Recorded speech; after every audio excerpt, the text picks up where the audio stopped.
Hero, bayani. Sila ang hinahangaan ng marami. Sila ang kinikilala. Sila ang inaasahan. Sa panahon ngayon, sa gitna ng krisis at panganib na dulot ng coronavirus, frontliners ang ating tagapagligtas. Sila ang lubos na pinasasalamatan. Sa dami ng ating mga frontliner, kilala mo rin ba ang ating mga environmental frontliner? Oo, sila nga, ang ating mga garbage collector, aka Baso Heroes. Di man sila nakapagliligtas ng buhay mula sa mga ospital, sila naman ay may mahalagang gampanin din para sa ating mga buhay. tayo ay inililigtas sa panganib na dala ng ating mga basura. Sila nga ay tunay ring mga bayani na nais din nating kilalanin para sa walang humpay nilang serbisyo para sa ating lahat at sa ating kapaligiran. Sila ay tinatawag nating Baso Hero. Mga basurero ng North Caloocan City. Kami po ang garbage collector ng barangay NCR 214 Caloocan City. Tuloy-tuloy ang servisyo para sa inyo. Kami ang mga basurero ng lungsod ng Las Piñas. Tuloy-tuloy ang serbisyo para sa inyo.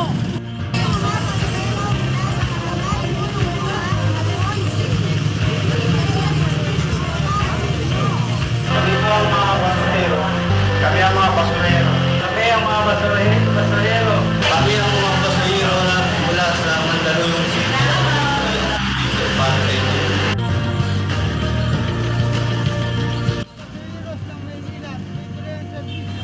Para sa inyo. Kami ang basura hero. Mula sa lungsod ng Manila. Tuloy-tuloy ang servisyo para sa inyo. Kami ang mga basurero mula sa Muntinlupa City. Tuloy-tuloy ang serbisyo para sa inyo. Kami po ang garbage collector ng barangay City. Tuloy-tuloy po ang servisyo para sa inyo. Kami ang basurero ng Paranaque. Tuloy-tuloy ang servisyo para sa inyo. Salamat po. Kami ang basurero mula sa barangay NCR. Tuloy-tuloy ang serbisyo para sa inyo.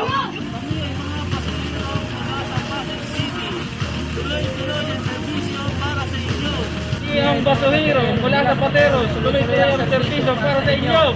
Kami ang mga basurero mula sa Barangay Marilang, Quezon City. Tuloy-tuloy ang serbisyo para sa inyo. Kami po ang basurero ng Barangay Bati, San Juan City. Tuloy-tuloy po ang aming serbisyo sa pagkukuha ng basura, paghahakot ng basura tuwing Lunes, Miyerkules at Biyernes. Kami ang mga basurero mula sa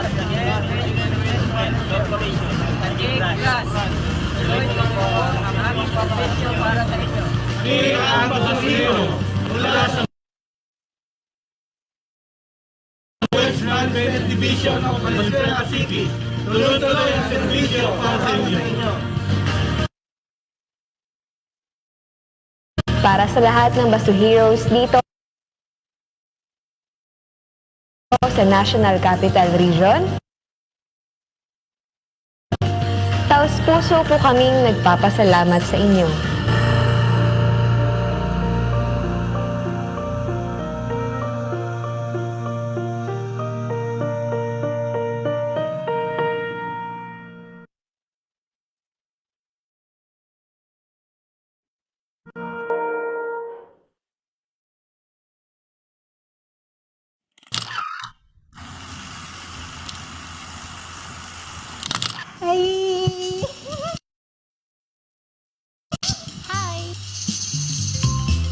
Tignan mo to! I have my own steel straws. Now, I don't have to use plastic straws anymore whenever I go and hang at my favorite coffee shop. Kasi nga, diba, plastic straws, they hurt marine animals, especially when they're not disposed of correctly. Right. Pero naisip mo ba kung paano ginagawa tong steel straws? Are they made from recycled metal ores or from new ones? Kasi kung gawa yan sa bagong minang bakal, just imagine all the resources it would take to produce this and this. And this? Oh my god, there's a third one. Sure, your metal straws are not single-use, but they're still adding to the tons of products that's already at the market. And you don't need them. So, why not try and ditch them altogether? Alam mo ba kung anong nangyayari sa mga manufactured straws that don't get sold? They just go to our landfills, same as with the thousands of casings of cell phones and other mobile gadgets na hindi na uso ngayon. Why? Because these products, even if labeled as environmental friendly, are still new products. They only add to the thousands or maybe millions of products already out there in the market. It only reinforces, rather than break away, from the linear economy model.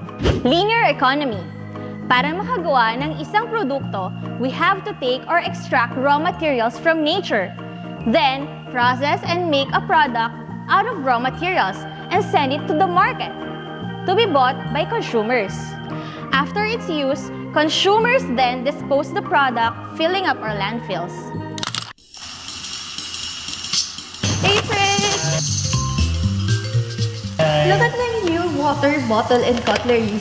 Cute, no? Kaya lang, it's sad that some other establishments are not practicing the BYOB. You know, bring your own bottle. It's like they don't care about the environment. Parang profit lang kailangan nila. Well, ganun din ang mangyayari sa mga water tumblers and other products na minamarket as eco-friendly and green. Posible ba yun? Oo, ang tawag doon greenwashing. Greenwashing? Yes, greenwashing. Ito nga yung practice ng ilang kumpanya na pinapalabas nilang environment-friendly ang kanilang mga products by making false or exaggerated claims. Of course, ang intent nila is to deceive consumers and to capitalize on the growing demand for the environmentally sound products. See, too much plastic is not the only problem. We have a lot of wastes. So if you think you're helping the environment by buying green, it's not really green at all. Actually, buying less is better than buying green. So if you think that the trend nowadays is to shy away from the use of plastics, especially single-use plastics, trend you say? That's precisely what's wrong with what you call green living. Green living is not a trend. It's not something you could buy off the shelf of some store. It's a mindset and a lifestyle change. But don't be discouraged. Every small step or effort counts towards achieving green living.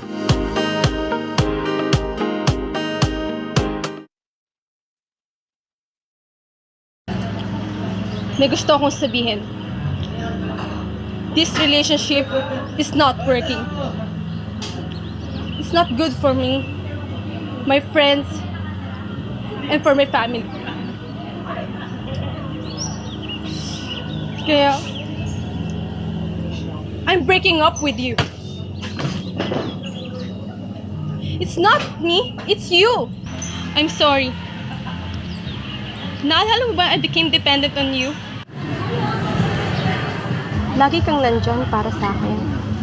Pero hindi ko malang na-realize yung damage na nagagawa mo. You created a toxic relationship. Not just for me, but others too. Hindi na healthy. We're just no longer compatible.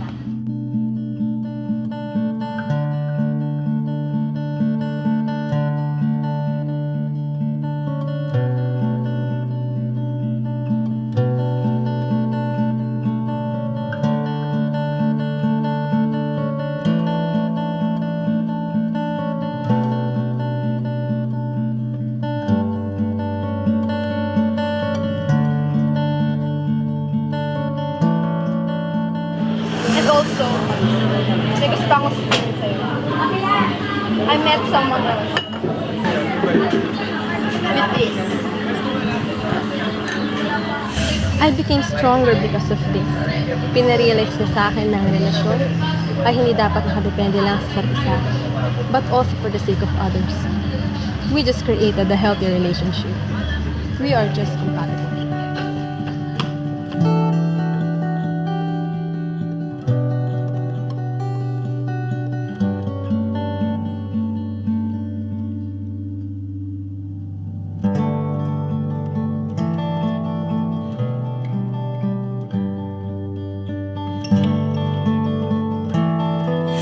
Sorry. Goodbye.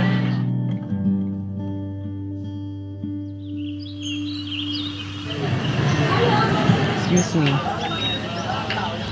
Gagamitin mo pa to? Hindi na. Pwede maingi. I-recycle ko lang para sa project.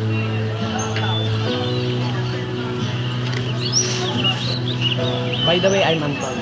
I'm Aleine. At ngayon, nandyan ka na. Di mapaliwanag ang nadarama. Handa ako sa walang hanggan. Di basahin, di kasal.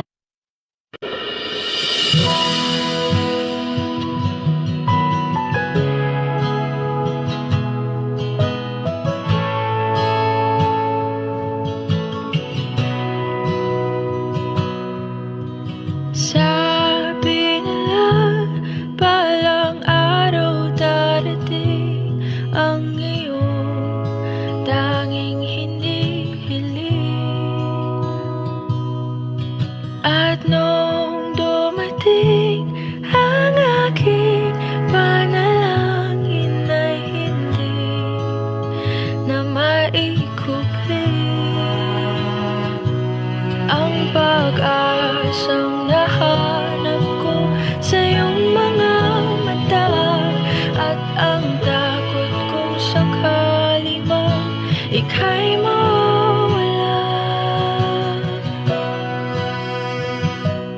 At ngayon, nandyan ka na, di mapaliwanag ang nadarama.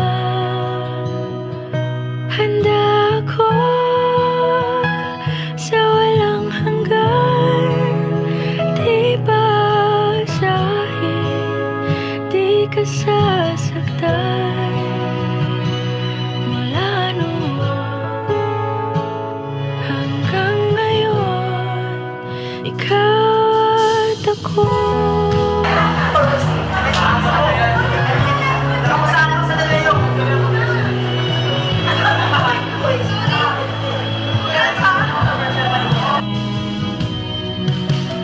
At sa wakas ay nahanap ko na rin ang aking daming hinihiling. Bakit? Ano meron? Nakapasa ako ng UPCAT. UP Baguio. Yung UP Baguio mo, sure ka na ba dyan? Oo, sure na ako. Dream school ko din kasi ito eh. UP Baguio. Good luck sa'yo, UP Baguio. Teka. Di maintindihan nasa tamang panahon, hindi naiiwan kung yung pag-ibig ang muli. Di kayang pagbigyan muli. Kahit anong gawin, di na mababalik ang dati.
Lumipad ang aming team. Handa na ba kayo?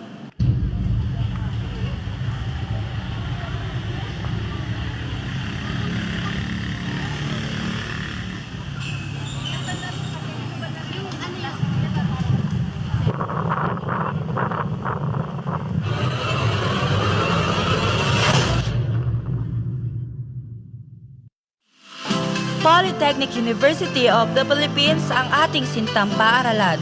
Tahanan na nasa 70,000 scholar ng bayan, kaya naman number 1 ito sa may pinakamaraming estudyante sa buong bansa. Sa main campus ng PUP sa Santa Mesa, Manila, makikita ang napakalaking populasyon ng mag-aaral. Isa sa pinakapaboritong tunguhin ng mga scholar ng bayan ng ating very own, ang PUP Lagoon. Tara na't samahan ako at halugugin ang pinakamasasarap na pagkain.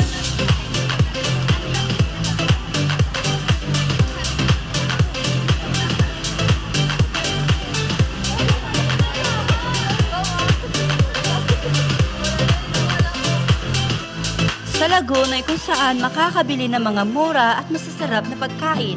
Isa sa mga pinakapaboritong pagkain ng Pilipinas ay ang fewa. Din lamang matatagpuan. Bukod sa mga nakakabusog na pagkain, marami rin pagpipili ang mga masasarap na inumin kagaya ng iced coffee, lemonade, iced tea at marami pang iba. Ito ay ang araw-araw na makikita ang pinipili ng mga estudyante sa ating universidad. Ayun na nga mga sis Mars, dahil nagutom na ang pinakamagandang babae sa balat ng lupa. Bumili ako ng pineapple, cucumber, and cheese stick. Bigla lang pumasok sa aking isipan na paano kaya pagubos na ang mga laman neto? Saan kaya mapupunta yung mga plastic cups, mga basura? Kawawang PUP, kawawang PUP, kawawang PUP, kawawang PUP. Ito ang sitwasyon ng mga basura sa ating lagoon. May mga basurahan naman. Ngunit bakit kaya hindi natin ito nagagamit? Halos araw-araw ay may nakukuhang 500 sako ng basura sa ating paaralan. Sa kada classroom, hindi bababa sa 3 sako ang nakukuha. Kita naman po natin, sama-sama, teka lang. Diba? Hinihiwalay dapat ang papel, plastic cups, and so many more. Ba't ganon? Makikita sa loob ng campus ang mga basurahang ito pero tila walang nakakabasa at nakakasunod sa proper waste management sa ating paaralan. Sa aming paglilibot ay may nakapanayam kaming iilang scholar ng bayan na aminado hindi sapat ang kanilang kaalaman patungkol sa proper waste management. Ano nga ba ang magandang na itutulog ng pagsasabi ng basura? Bakit kailangan natin practice ng ating sarili sa gawain ito? Una, ang masamang epekto na hindi pagtatapon ng tama. Maaari tayong makakuha ng sakit gaya ng heart and respiratory disease. Saan nga ba nagmumula ang ganitong uri ng sakit? Simple lang, sa pagsusunog ng plastic bottle. Sapagkat sa pagsusunog ng plastic bottle, nagpo-produce ito ng chemical na napakasama sa ating kalusugan. Kaya mga kaisko-iska, halina't magtapon ng tama. Ikalawa, ang magandang naidudulot ng pagtatapon ng tama. Sa pagtatapon ng tama, maaari tayong kumita buhat ng plastic bottle. Sapagkat ang plastic bottle ay may katumbas na pera. Maaari nating ipambili ng pagkain. Hindi lang yun kung ating iipunin, maaari tayong makapagpaayos ng CR at lalo na ang ating sintang paaralan. Ikatlo, bilang isang scholar ng bayan, responsibilidad natin na magtapon ng tama upang sa ikagaganda ng ating kapaligiran. Higit pa roon upang magkaroon ng sariwang hangin. Let's save our Mother Earth. At ang huli, ang pinakamalaga sa lahat, pangalagaan natin ang inang kalikasan na pamana pa ng poong may kapal. Sapagkat kung wala ito, wala tayong mga bagay na suot natin ngayon. Ayan na nga mga sis Mars, ngayon ay alam na natin ang kahalagahan ng proper waste management at napakadali lamang nitong gawin. Reduce, bawasan natin ang ating mga kalat. Hanggat maaari ay iwasan ang paggamit ng single-use plastics. Huwag na tayong humingi ng plastic straw at lids tuwing bibili ng inumin. May enjoy pa rin naman natin ito kahit walang straw. Reuse. When you refuse to reuse, it's our earth you abuse. Ugaliin ang paggamit ng reusables kagaya ng stainless utensils, tumblers, metal, and bamboo straw. Huwag nang tamarin maghugas dahil para rin naman ito kay inang kalikasan. Recycle. Gamitin muli ang mga plastics, papers o iba pang hindi nabubulok na basura hanggat maaari. Gawin itong kapaki-pakinabang. So ayun na nga mga ka-scholar ng bayan. I hope na unawaan niyo po ang nais naming ipabatid. And alam naman po natin ang 3R. Reuse, reduce, and recycle. Okay, this has been Jeremy Ponsal from College of Communication. Iwasan ang pollution para sa makabagong henerasyon. Tayo na't magsama-sama.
Isang mapagpalang araw para sa mga pinagpalang mag-aaral at kawani ng Politeknikong Unibersidad ng Pilipinas at gayon din naman sa ating participants from other universities. We are so glad to have you here today and I am really excited about the conversations and discussions that we're gonna have.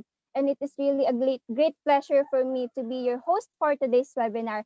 I am Ira Goles and I am the Assistant Secretary of PUP Sandiwa. At konting chika lang, alam niyo ba na you cannot breathe while you are smiling?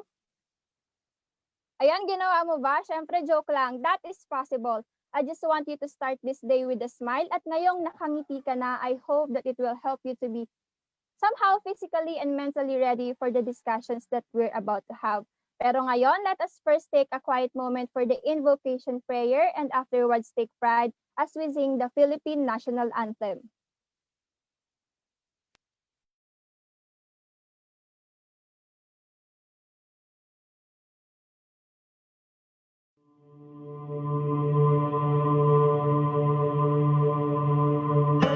Good morning, Lord. Thank you for a new day. Thank you that your compassion is renewed every morning. Great is your faithfulness and your steadfast love, O Lord. I don't know what all is going to happen today and how much I'll get done, but you do. So I give this day to you. Fill me with your Holy Spirit, Father. Energize me for your work because you know how tired these bones are. Awaken me to the wonder of your salvation and quicken my spirit to the reality of your work in my life. Lord, my mind is filled with creative ideas, but they're all jumbled. Holy Spirit, come and hover over my mind like you hovered over the waters at creation and speak order out of the chaos. Help me to cease striving and to trust that you will give me all I need today to do the work you've given me to do. You will be faithful to complete the good work you've started. And as I step out into my day, I declare your sovereignty over every area of my life. I entrust myself to you and ask that you use me however you see fit. This day is yours. My body is yours. My mind is yours. Everything I am is yours. May you be pleased with me today. Amen.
Mga kababayan, ang pambansang awit ng Pilipinas. Kayang magiliw, pero sa silanganan, alam ng puso, sa dikit mo'y kumay. Lupang hinirang, tuyag ka ng magiting, sa manlulupin, di ka pasisingil, sa nagatang tulog, simoy at sa langit mo pagaw, ay hinatang tulad, awit sa pagkayang minamahal, ang isang lang matawad mo'y tagumpay na nagdidinig, ang bituin at araw niya kailan pa may magdidinig, lupa ng araw ng walang pagsinta, buhay langit sa piling mo. Ang ligaya na pagkay mga api, ang mamatay ng dahil sa'yo.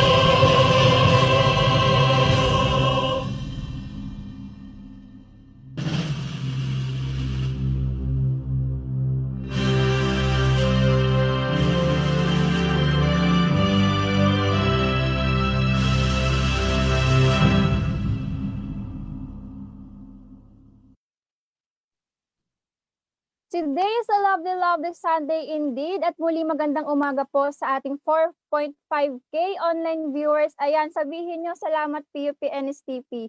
Pero syempre ngayon pa lamang po ay nagpapasalamat na rin kami as you take time of your busy schedule just to be with us today. But do not worry because PUP-NSTP in collaboration with DENR-NCR and PIA-NCR will surely serve you an insightful and informative discussion today through our webinar with the theme Kabataan at Kalikasan, a webinar on urban forestry, biodiversity, and coastal conservation. And alam kong excited na tayong matuto ngayong araw. But before anything else, let me just go over a few reminders. To everyone here in Zoom meeting, please make sure that your cameras are turned off and your microphones are muted, especially when the talk has started already. To everyone in Facebook Live, you are free to utilize the comment section, but please be mindful of your comments and as much as possible, just refrain from commenting irrelevant and unnecessary matters, okay?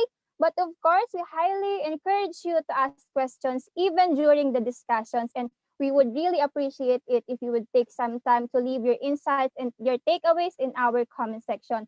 And do not forget to use our official hashtags for today, hashtag NSTP, Kabataan at Kalikasan. And now, to officially dive into our webinar proper, please join me in welcoming the officer in charge of Philippine Information Agency National Capital Region to deliver her opening remarks. Everyone, let's welcome Ms. Susan G. De Leon. Hi, naririnig po ba ako? Am I clear?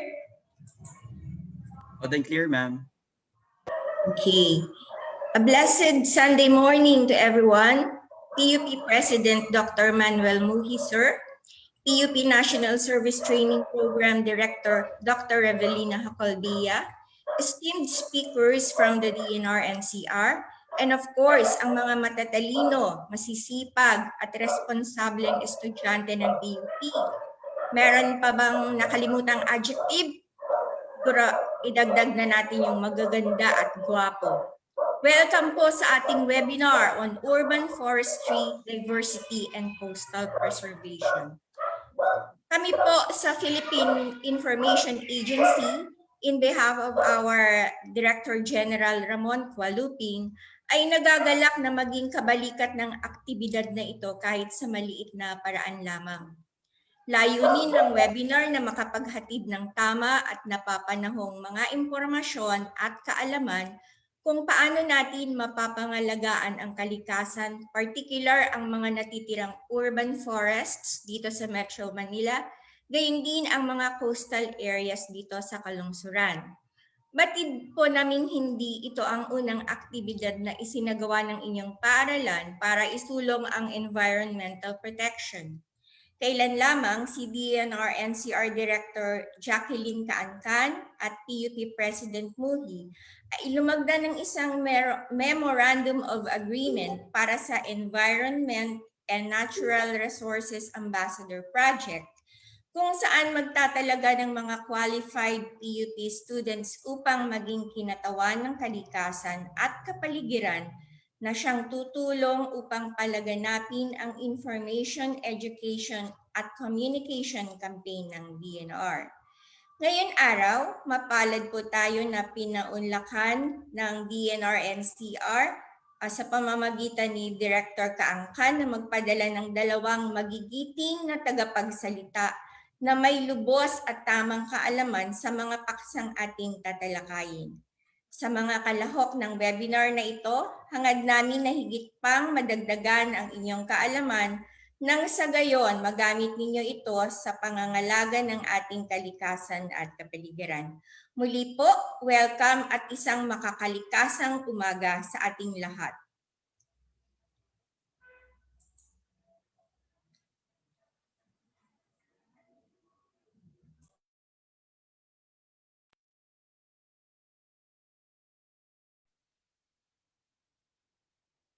Thank you very much, Ms. Susan G. De Leon, for that message. Di ba nga, tunay nga na kahit estudyante pa lang tayo, we can create ways para makapag-contribute tayo sa betterment ng ating environment, di ba? And at this point, to give us an inspirational talk, it is my pleasure to introduce this highly respected person, no other than the father and the president of Polytechnic University of Philippines. Everyone, let's give a big hand to Dr. Manuel M. Muhi.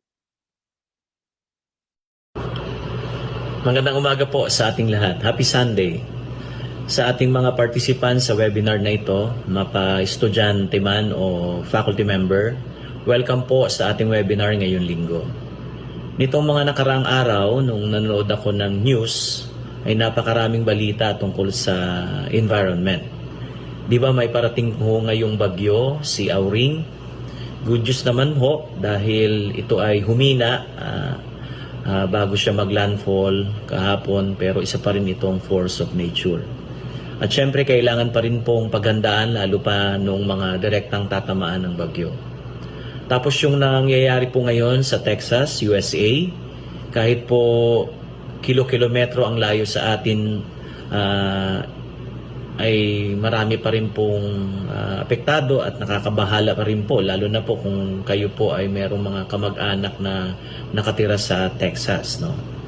Meron nga pong na-interview ng mga residente doon na sa tinagal-tagal nilang nakatira sa Texas, hindi naman sila naka-experience ng ganoong katinding snow.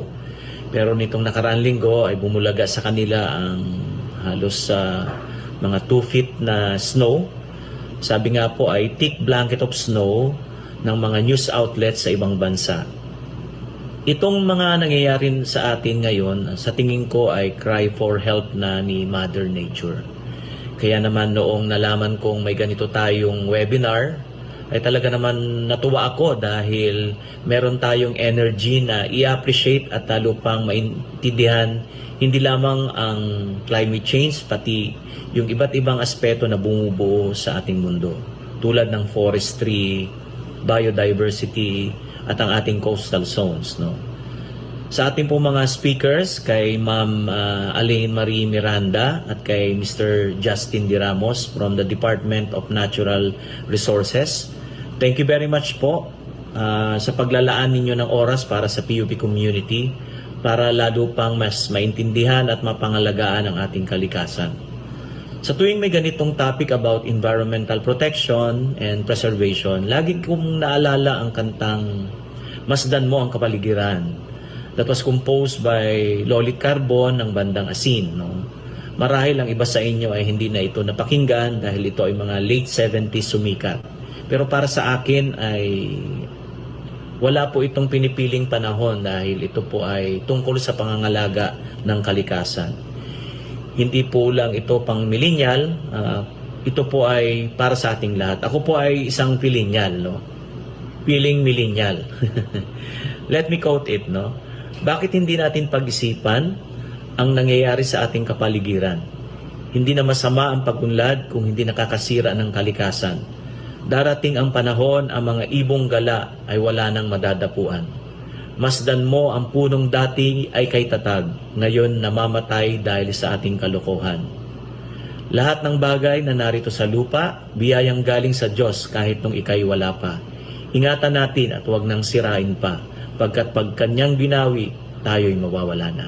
Di ho ba napakaganda ng kantang ito at ito ay walang pinipiling panahon dahil kailangan talaga nating pangalagaan at i-preserve ang ating kalikasan. Sa ating pong mga organizers ng webinar na ito, kina Dr. Ruby Haculbia sa buong faculty ng NSTP, marami pong salamat sa inyong malasakit sa kalikasan at sa kabataan na nangangailangan talaga na i-equip at i-capacitate dahil sino nga naman ba ang magmamana ng mga lupain na ito na tinatapakan natin ngayon kundi sila. Sila po ang susunod na henerasyon na dapat mangalaga at turuan ang mga susunod pang henerasyon para nang sa gayon ay meron pa rin tayong isang magandang lupain na punong-puno ng maayos na environment. No? Naniniwala po akong marami pa kayong matututunan ngayong araw at sana po anuman ang matutunan natin mula sa ating mga magagaling na mga speakers, ito po ay ating maisapraktika at maibahagi sa mas maraming pang tao para mas marami pang maging environment warriors na sama-samang magtatanggol at manangangalaga sa ating kalikasan.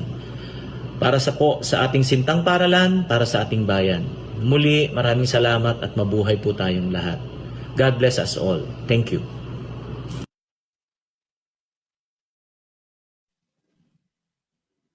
As usual, that was truly a motivational talk. Thank you very much po, Dr. Manuel Muhi. At lagi nga po nating tatandaan na protektahan natin ang ating kapaligiran dahil sa pag-unlad ng ating kalikasan ay tayo rin ang makikinabang at sa kasiraan nito, tayo rin ang maapektuhan. And now, to officially start our webinar, let us welcome one more time the officer in charge of Philippine Information Agency NCR to introduce our first speaker for today. Let's welcome Ms. Susan G. De Leon. Hi po ulit. Noon pong binigay sa akin ng pagkakataon na ipakilala ang ating unang tagapagsalita ngayong umaga, binigay lang sa akin yon kanyang education and education details and work experience.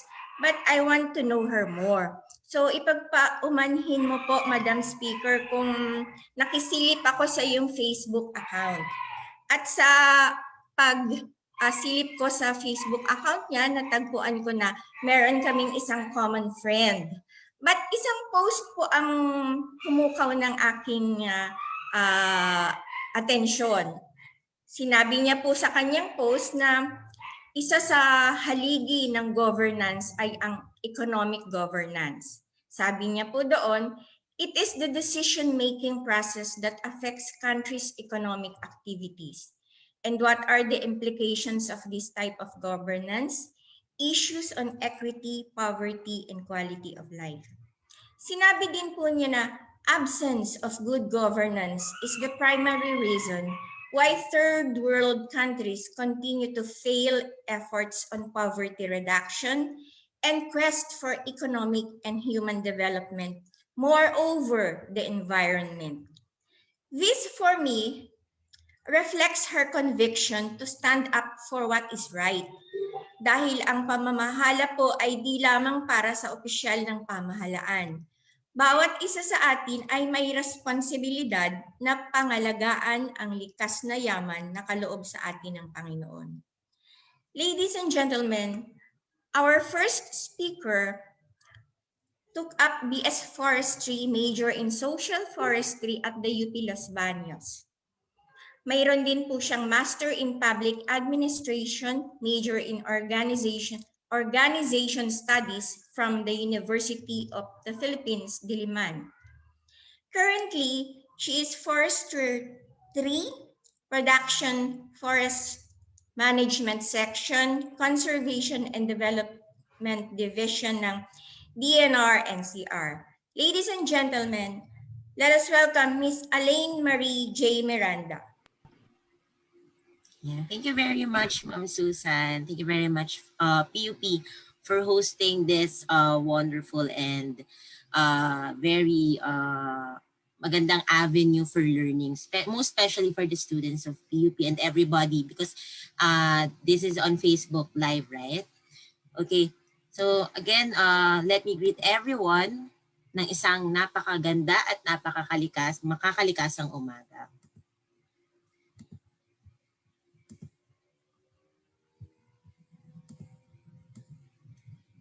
So today I want to share with you why are we succeeding in our effort in greening the environment. So I will be discussing about urban forestry. Again, ako po si Aleine Miranda. This will be the outline of my presentation. First, I'll give you a background about urban forestry and its definition, the goals, objectives, and strategies of urban forestry, the policies and programs related to urban forestry, and finally, the urban greening strategies under the new normal that we are implementing in DENR-NCR. Let me begin with a quotation from Wangari Maathai. And I quote, "It is the little things citizens do that is what will make the difference. And my little thing is planting trees." So do your part. Now on this slide, I want to show you the forest and biodiversity laws. This was captured in the Land Classification 2007, the Philippine Forest Cover, wherein it shows that we have a total forest area of 6.5 million hectares, amounting to only 22% of the total land area of the country. And 55% of it belongs to the open forest, and the 38% to closed forest, and the remaining 4% ay mga plantation forest.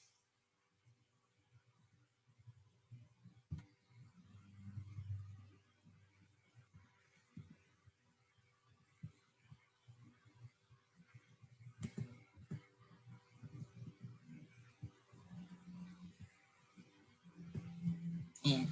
So here, gusto ko lang ipakita na sa Metro Manila or the National Capital Region's forest cover in 2010 was 2,120 hectares. But then, noong 2015, ang naging forest cover na lang ng Metro Manila is 2,106 hectares na lang. And why do you think this happened?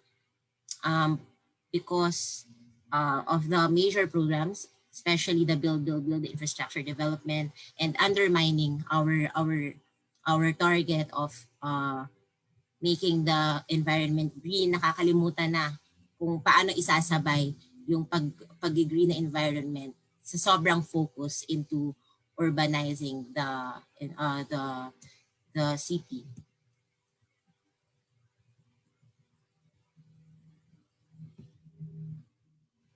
Yan. This is another map showing the total forest cover of Metro Manila. So sa Metro Manila kasi, ang total land area is 55,922 hectares, which covers 16 cities and 1 municipality. And according to 2010 NSO census, the population of Metro Manila is 11,855,975. But as you can see in this figure, the forest cover is only the green spaces of Metro Manila based on the classified and normalized digital vegetation index is 21.73% na lang.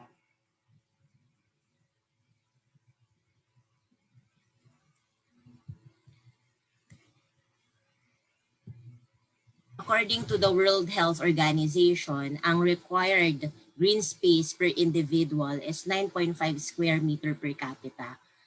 But here in this table, you can see the different cities and municipalities existing green spaces in contrast with the total green space that is needed for healthy living. And on the last column, you will see the estimated or the required green space that may be lacking or in excess of the total green space for each of the cities and municipality.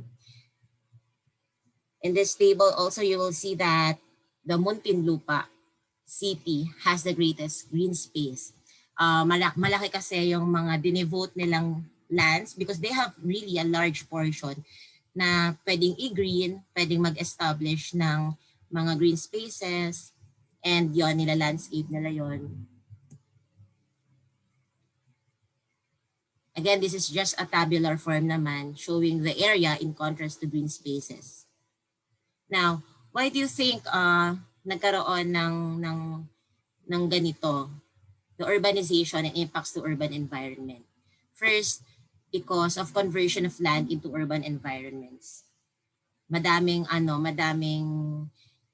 ang target lang ng mga projects is more focused on urbanizing or infrastructure development, masyadong ginagawang, nakakalimutan na yung para sa environment. And then urban area, like the land uses, more focused on residential buildings, commercial and industrial built-ups. Urban population growth is 3 times faster than that of the rural area, and majority of megacities will sprout from urban centers of the developing countries in Asia. And what do you think are the implications of urbanization? Of course, there will be air, water, and solid waste pollution, excessive energy use and greenhouse gases emissions from mobile sources coming from the residential, commercial, and industrial sectors. And then, of course, loss of natural habitats and green spaces due to uncontrolled urban developments.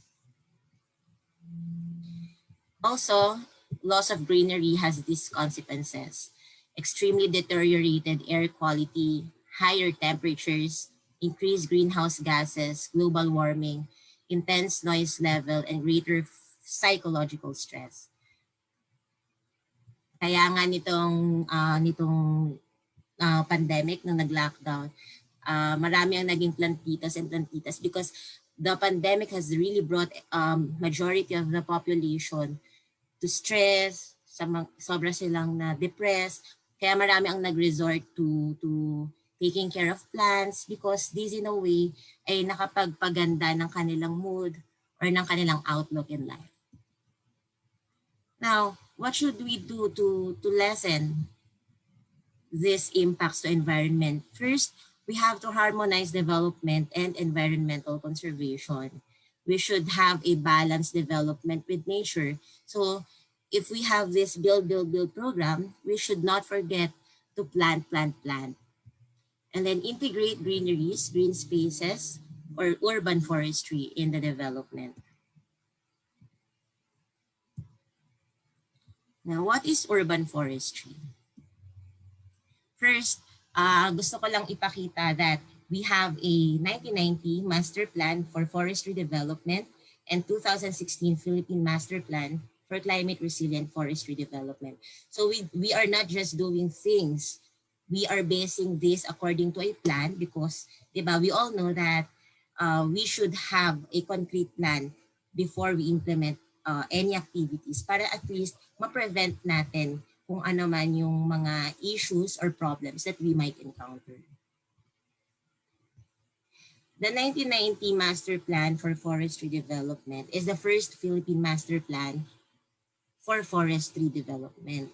So this was formulated to revitalize the continuously declining forestry sector in the country, which contains the goals and objectives of the country's forestry sector. And then 9 years after, a UNDP fact-finding mission on preliminary review noted that while there were successes, several major programs did not progress. Now, this resulted to the 2003 revised Master Plan for Forestry Development.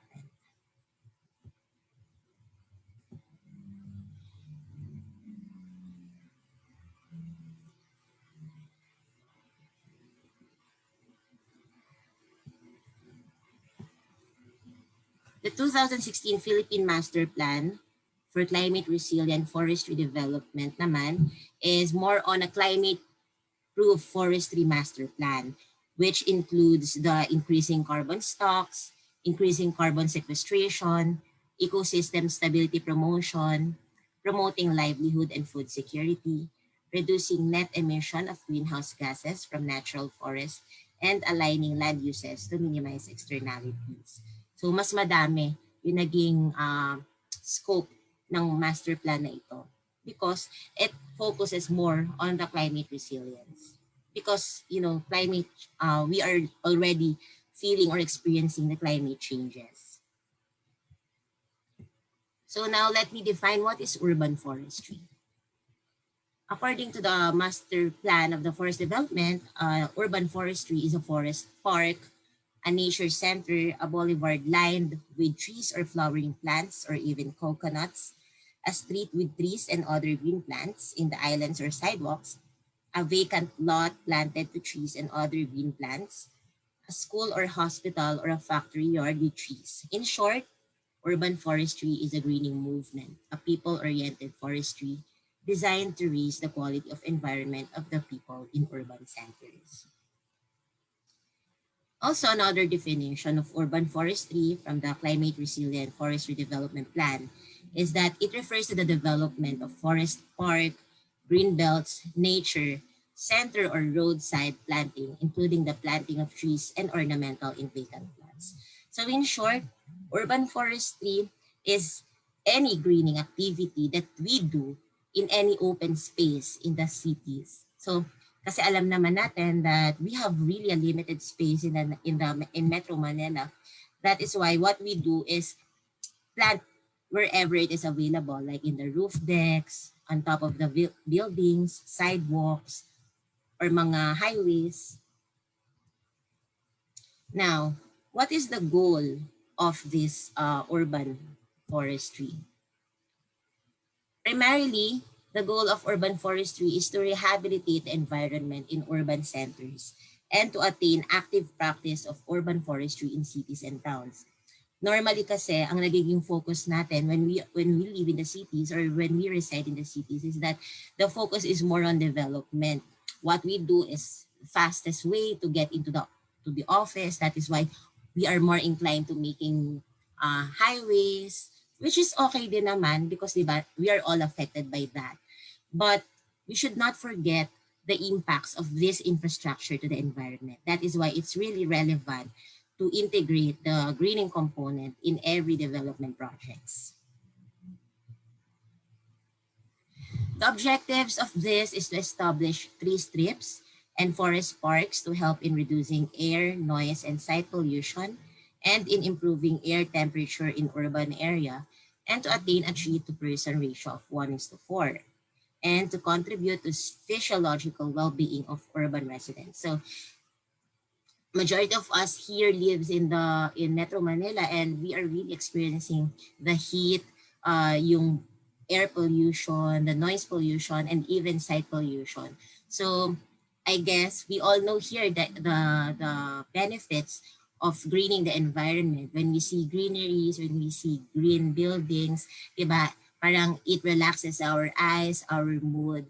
So it's really important that we do this, because it can help contribute to our overall well-being. So these are the strategies under the master plan of forestry development. First is the establishment of mini forests and nature parks. Second, greening of main thoroughfares, side streets, and islands. Third is establishment of city, municipal, or school nurseries. And then enlistment of participation of LGUs, NGOs, and other government agencies in planting trees in school grounds, military camps, hospitals, and compounds. So this is not just the role of the DENR or individual person, but instead, this is a role of everybody. This is a convergence initiative being enjoined by the local government units, by the non-government organizations, by the private sectors, and syempre, the universities, state universities, and colleges. Strategies also include provision of tax incentives to encourage owners of vacant and idle lots to plant trees, initiation of an intensive information campaign on the benefits derived from urban forests. This is what we are doing right now. And then enactment of laws and local ordinance directed towards urban environmental enhancement.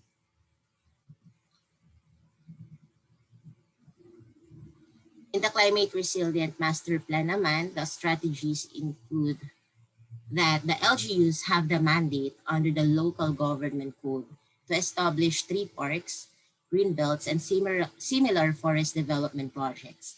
The DNR will therefore support the local government units in their urban forestry activities involving the following: establishment of mini forest, organizing tree planting events in schools, military camps, and government centers, including main streets and other open spaces, development of local government unit nurseries, and then conduct of intensive information, education, and communication campaign to educate the people on the importance and benefits from urban forestry.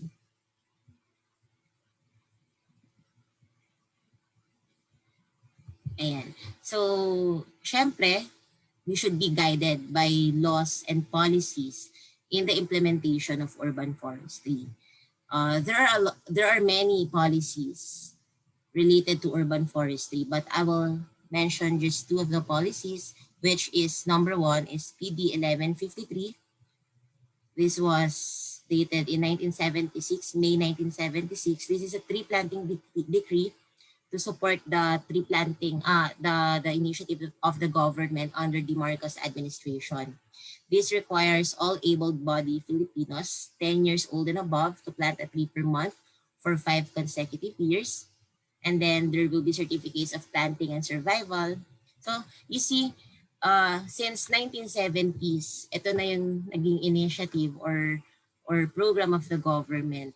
We are being encouraged to plant and plant and plant trees, but still we cannot prevent the the the decrease in the forest cover or the decrease in the tree cover, because hindi natin mapigilan din yung paglaki ng population that na nangangailangan naman ng benepisyo na galing sa ating environment. Sa mga trees, so kailangan putulin and everything.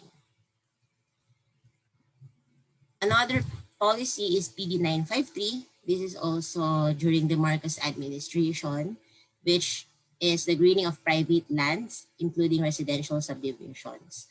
It requires private landowners to plant trees extending at least 5 meters on each side of the rivers or creeks.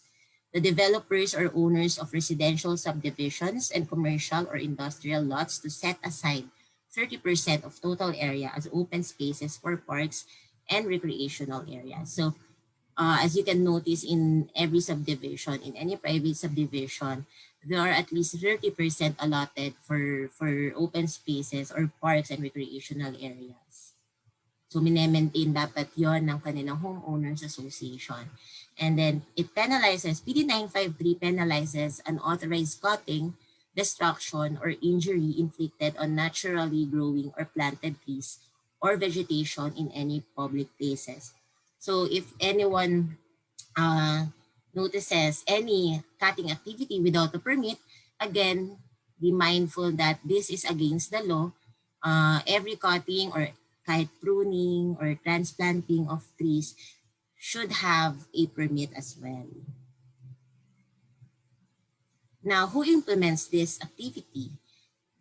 In 1988, the Urban Forestry Division or the Urban Forestry and Law Enforcement Division under the Forest Management Services of DENR-NCR. Now, this is where we belong, the Conservation and Development Division of the DENR-NCR under the rationalization plan in 2015. So what are the things we implement, or what are the activities or programs that we implement? So the National Greening Program, this is a very famous flagship program of the government because it is a massive forest rehabilitation program of the government established by virtue of Executive Order number 26 during the time of President Aquino, issued on February 24, 2011, and this seeks to grow 1.5 billion trees in 1.5 million hectares nationwide within a period of 6 years from 2011 to 2016. So beyond planting, what are the goals of this program? So this is not just reforestation, but it aims to reduce poverty as well. It aims to provide food, environmental stability, biodiversity conservation, climate change mitigation, and adaptation. So Malamang nagtatanong kayo, paano na yan? Kasi 2016 pa yung NGP. So here's the catch. In 2015, EO number 193 or the expanded National Greening Program was approved by President Duterte, which covers all the remaining unproductive, denuded, and degraded forest lands to be managed for production and protection purposes, as well as to achieve carbon neutrality. This includes the development of new plantations and sustainable management of established plantations, as well as protection of existing forests. This is consistent with the updated Philippine Master Plan for Forestry Development. So, next slide, I will be presenting the urban greening strategies under the new normal.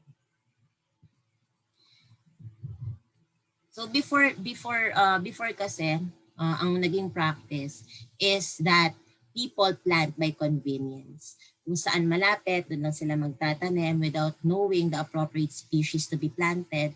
We have to do the site species matching because not all species is applicable in any type of area.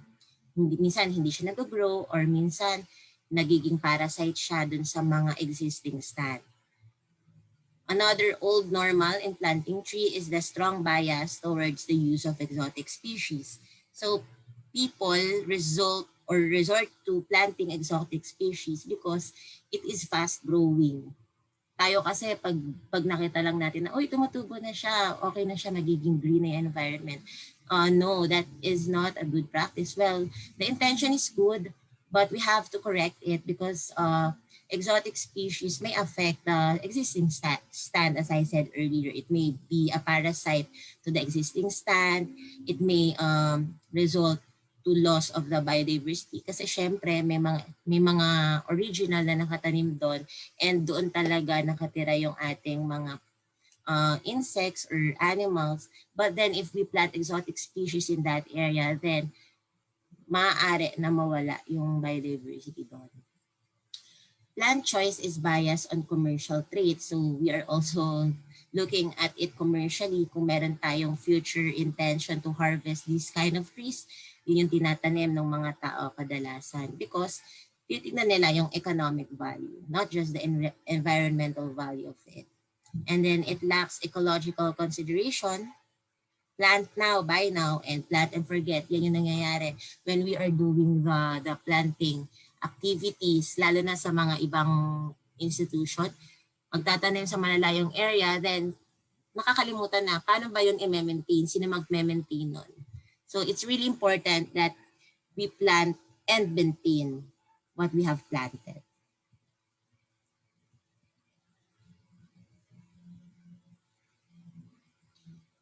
Now to give emphasis, why should we not plant exotic trees? Because the way they harm birds and animals don't get any food from these trees. Even birds don't nest in these trees as they give no fruits. Exotic trees extract much water from soil and are responsible for native plants to eventually suffer from water deficit. So naaagawan niya yung ibang native plants ng tubig. Kaya nagiging kulang ito sa nutrition, nagkakaroon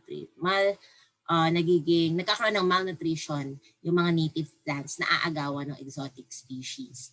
Then such trees are harmful to croplands and also destroy soil fertility. And another is that it import and plantation of exotic trees, destroying local species. So malaki ang effect niya sa native species talaga. Exotic trees such as eucalyptus, acacia, ipil-ipil, and pine are being planted across the country, especially in the northern region, without knowing its implications. So, nandun lang talaga yung mga tao sa idea na, sige lang, plant lang tayo ng plant. Hindi natin naalamin ano ba yung magiging impact nito sa existing stand. So, people, please be reminded that whenever we do the planting or whenever we heard someone that they will have a planting activity, ask them, is it really an appropriate species to be planted in that certain area? So, yun. Kailangan maging aware din tayo sa benefits and impacts ng mga pananim na ilalagay natin sa isang area. So these are just the examples, common example of exotic species that we are planting. Mahogany, ipil-ipil, African tulip, mangium, buyo, paper mulberry, and acacia.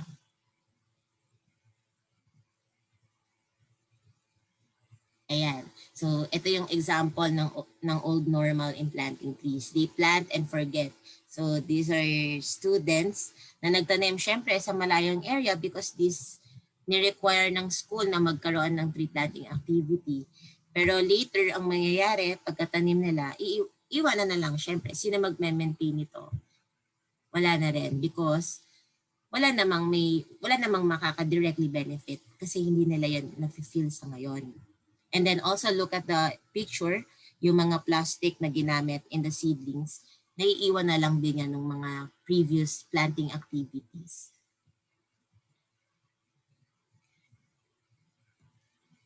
Ayan, reforestation is 10% tree planting and 90% tree nurturing.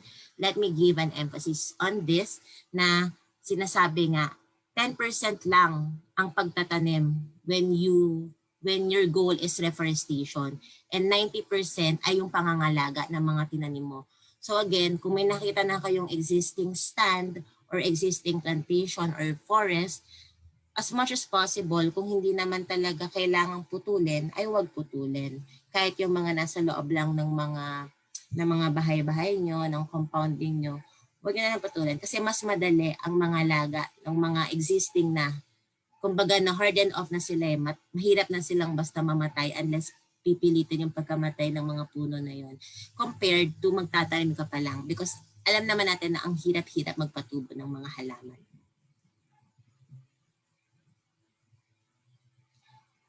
Ayan. So, yung ating urban forestry is anchored on the Sustainable Development Goal number 11, which is the sustainable cities and communities. Also, hindi lang yung number 11 goal ang ating na-achieve, but also yung SDG number 14, which is the life on water. Ngayon, in a new normal, what are we doing? So planting is science-based. As I said earlier, nagkakaroon talaga muna ng site species matching bago naglalagay ng mga species sa isang area. And then mainstream planting of native trees. Planting is done to create a healthy ecosystem.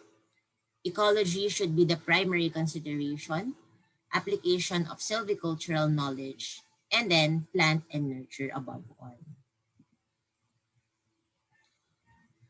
So this is just the illustration of the activity ng isang planting. So una, may pre-assessment phase, of course, then on-site assessment, and then finally the post-assessment phase, which includes the consolidation of assessment and findings, analysis and interpretation, determination of urban biodiversity index, and then recommendation and next steps. Yan. So, ito namang pictures on this slide shows the tree assessment and surgery that we are conducting in the office. So, yan, nag-fill in sila ng mga puno na may cavities by putting a cement para ma-prevent na yung further na pagkabulok ng puno na yan. So, kailangan i-fill in na. So, it's like a cavity on the teeth na nilalagyan natin ng filling para hindi na mag-worsen yung cavity or pagkabulok nito. This is a park network enhancement project in Taguig City. Yan. So, sa kanilang kalasada, sinisimula na rin yung pag-green, paglalagay ng mga medium-sized trees which is flowering para hindi lang yung ecological benefit yung ma-achieve but instead pati yung mga yung aesthetic value. Another urban greening strategy is the vertical gardens, pocket gardens underneath flyovers, portable center island trees, center island garden, intersection, and portable runabouts, or in the rotonda, naglalagay din ng mga ornamental plants.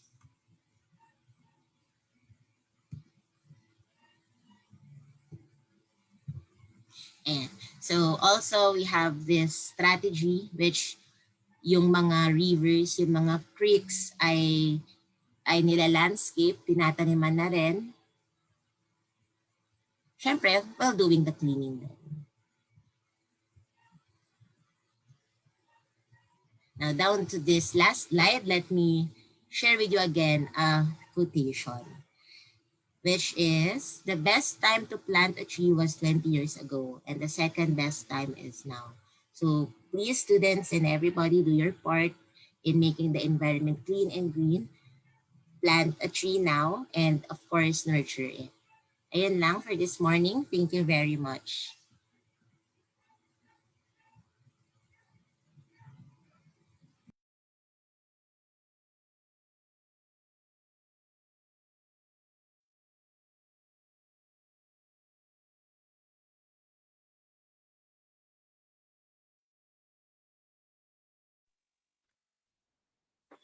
Ayan, thank you very much, Miss Aleine, for that informative discussion. And let me just share my takeaways regarding to the talk. Ayan, personally, I have learned a lot about urban forestry, about the policies and the programs that they are implementing. And as the discussion goes along, I realized that it is really important for us to collaborate with our ecologists, foresters, and even the local government units for us to be aware of what are the things that we can do to our environment. And of course, it is really important to bring this topic about urban forestry in a wider and larger platform wherein more people could be educated, especially us, the youth, because we can contribute in achieving an ecologically sound community. And now I know that you guys have your questions in the comment section, and to have your questions answered, let us welcome the Assistant Secretary of PUP Sandiwa to facilitate the question and answer portion, no other than Ms. Janet Princess V. Hinate.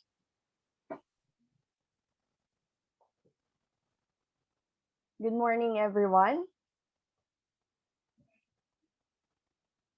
Am I clear and loud?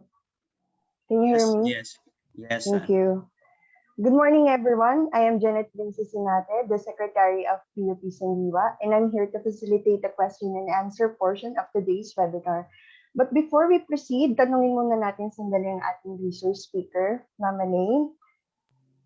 Kamusta po kayo so far sa ating webinar? Do you have any personal thoughts or insights that you want to share with us?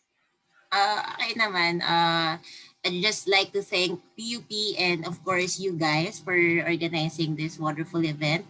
Napakaganda. Again, inuulit ko, napakagandang avenue nito para sa isang massive information, education, and communication campaign, because I believe nandyan na, existing na lahat ng ating policies, ang ating programa, but kulang na kulang sa pag-disseminate nito. And syempre, napakaganda na ang target participants natin ay ang mga estudyante. Maganda na sinisimulan pa habang bata pa lamang ang pangangaral, ang pagtuturo, para at least hanggang sa pagtanda nila ay dala-dala na nila ito. Yan. Thank you, Ms. Aleine, and I'm glad that you appreciate this webinar. And we also want to thank you for accepting our invitation to be one of our guests for today. And with that, the PUP community is grateful to have you in our event. So, moving on, we have gathered 3 questions for you to answer, and these questions are from our live audiences. So the first question is from Veronica Santos. Do you think sex education, particularly in urban areas, has to be spotlighted to reduce future damages of our environment, and how? Oh, parang pang-beauty queen naman yung tanong ni Miss Veronica Santos. Yeah. I guess any activity ay may epekto sa ating environment. And I guess malaki ang maitutulong ng sex education as well, because I mean sex education in urban areas has to be spotted to reduce future damages. Ayun. Again, inuulit ko, malaki ang epekto ng kahit na anong activity. sa ating environment. So, for example, itong mga pag-prevent in sex education, 'di ba? Matuturuan tayo sa paggamit ng mga like pag-prevent ng ating pagbubuntis like condoms. So this has in a way affects the environment because pagtatapon ng mga plastics na ganito na single use is makaka-damage ang environment. Magiging makaka-epekto ito because this is a waste na hindi madaling ma-reduce or ma-degrade. So, ang sex education siguro may ibang naituturo like instead of using these things, pwedeng iba yung gawin nating method in preventing unwanted pregnancies na lang. So, that's my take naman. I'm not an expert in sex education, but I guess that's my take na lang in preventing the impacts of these activities in the environment.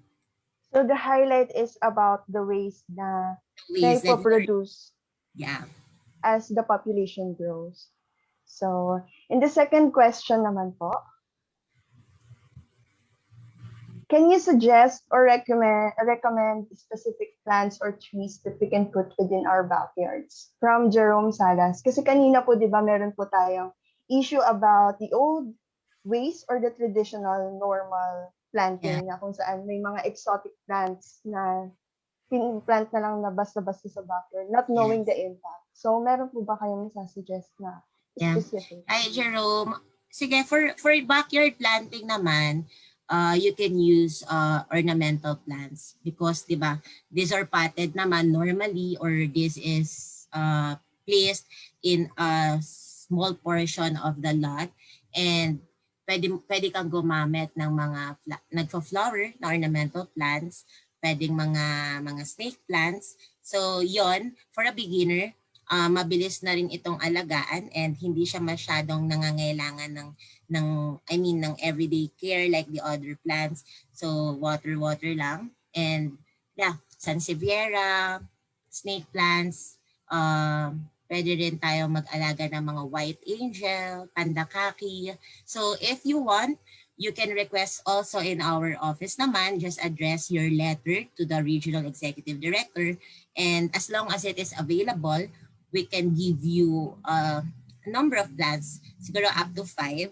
And pwede mo nang simulan magkaroon ng backyard garden. Yeah. Thank you so much, Ma'am Aleine. And marami pa kami mga gustong itanong, but due to time constraint, ililimit na lang po natin to 40 questions. Thank you for sharing your thoughts and your expertise. And we hope to see you soon in the next webinar na isasagawa ng PUP-NSTP. Thank you so much, Ira.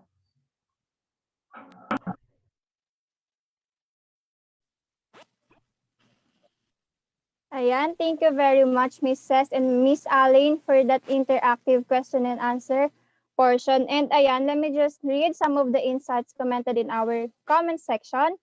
From Nathaniel Yamson, my takeaway for the first webinar is we really need to collaborate from the experts, especially the ecologists, to really know what to do in order to make an urban forestry. A small step matters. Yes, that's right. And from Zairil K. Ramos, thank you so much po. I have learned a lot with this webinar as we are living and getting benefits from our environment.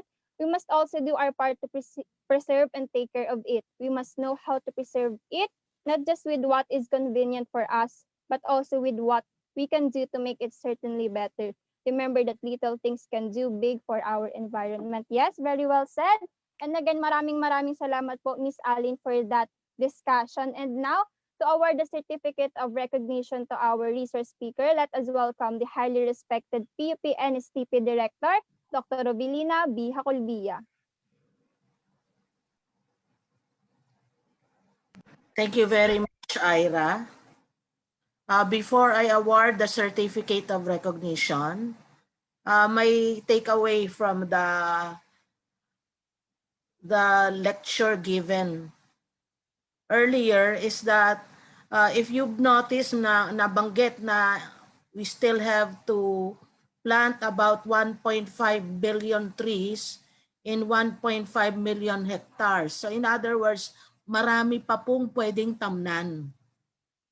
And also, beyond urban forestry, there are several benefits that of poverty reduction, food security, environability, biodiversity conversion, climate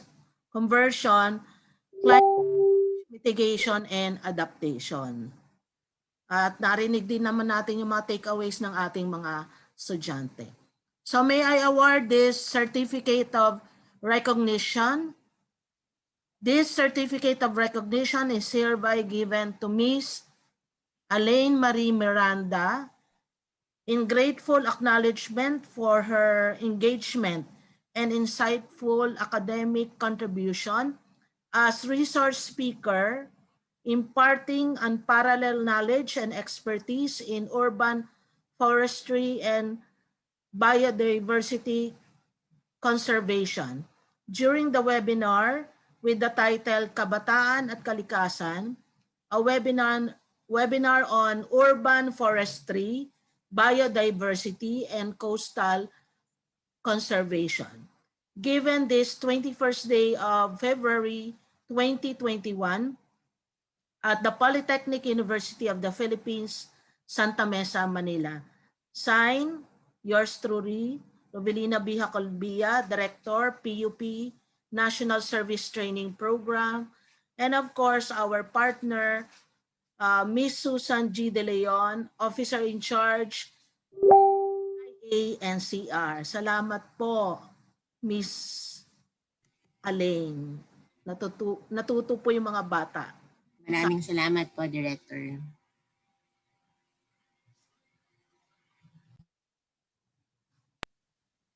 Thank you very much, Dr. Ruby, at maraming salamat po, Miss Aleine. And may I just request everyone here in Zoom conference to please open your cameras for the photo opportunity with Miss Aleine.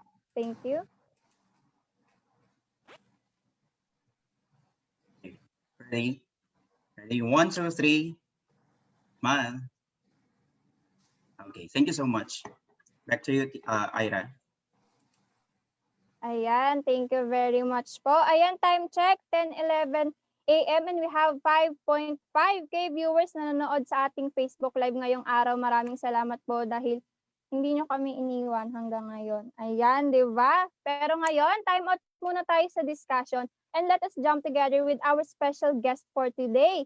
He is an instructor from PUP College of Arts and Letters. The vocalist of the band is Remborak. Ayan, maybe some of you ay kilala na siya. Kaya wag na nating patagalin pa to. Everyone, let's give it up for Sir Liomar Riquejo. 1, 2, and...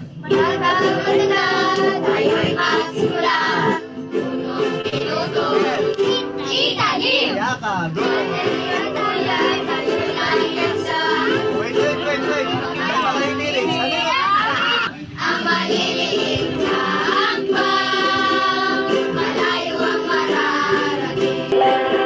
Kahit saan ang kalikasan, ating pagkakatimak, kasama mo kami.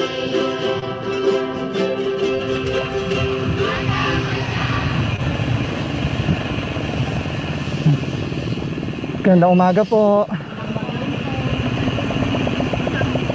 Woohoo! Oh, nature!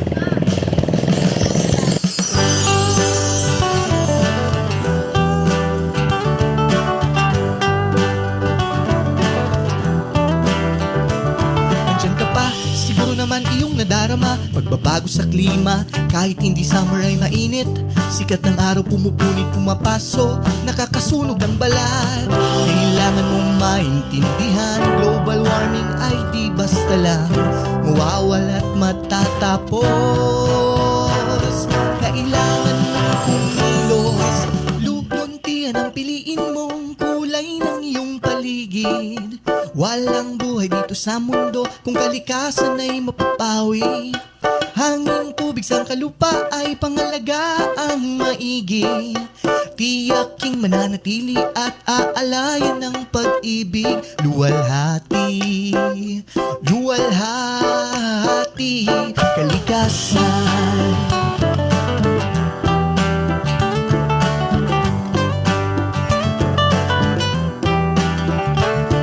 Hilig nating basura, ngunit di naman matukoy pagkakaiba sa pagitan ng kalsada at basurahan.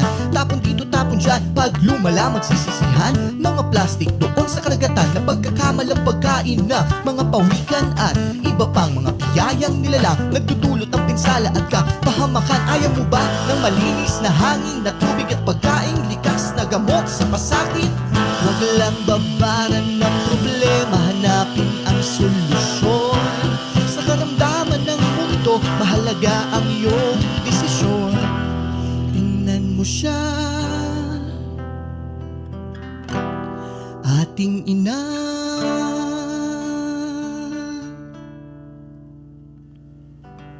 Kailangan mong maintindihan yung ambag sa kagalingan nitong inang kalikasan.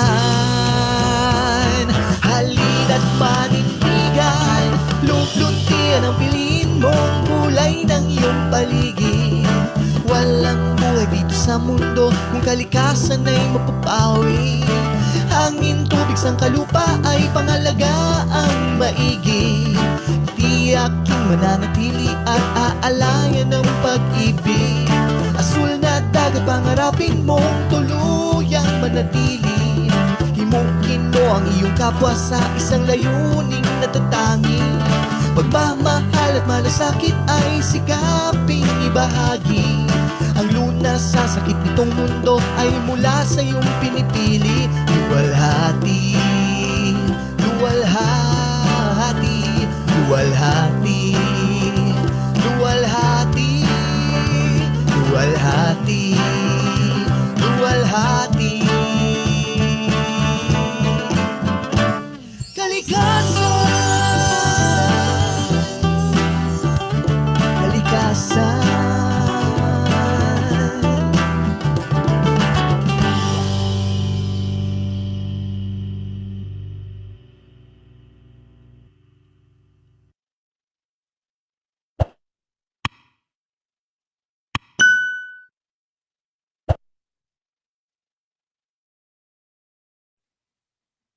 Thank you very much, Sir Requejo, for igniting this day with that performance. At kagaya nga nung isang line doon, pagmamahal at malasakit ay ating ibahagi. Siyempre, hindi lang sa ating kapwa, kundi sa ating din kapaligiran at tunay nga magiging maluwalhati ang kalikasan kung sama-sama tayong magtutulungan. And at this point, let us welcome the OIC Assistant, the Regional Director for Management Services of Department of Environment and Natural Resources, NCR, to deliver a message of commitment for the environment. Everyone, let's give a big hand to Engineer Ignacio R. Almira Jr.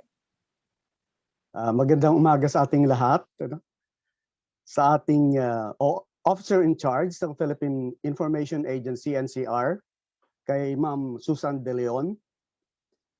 Sa ating President ng Polytechnic University of the Philippines, kay Dr. Manuel Muhe. At of course, sa ating NSTP Director ng PUP, kay Dr. Rovelina Haculbia. Sa ating nagagandahang at nagagwapuhang mga estudyante ng PUP, mga scholar ng bayan. Of course, sa ating mga resource speaker, kay Justin at kay Aleine, mga experts sa Urban Forestry at saka sa Marine Conservation. Isang makakalikasang umaga sa ating lahat.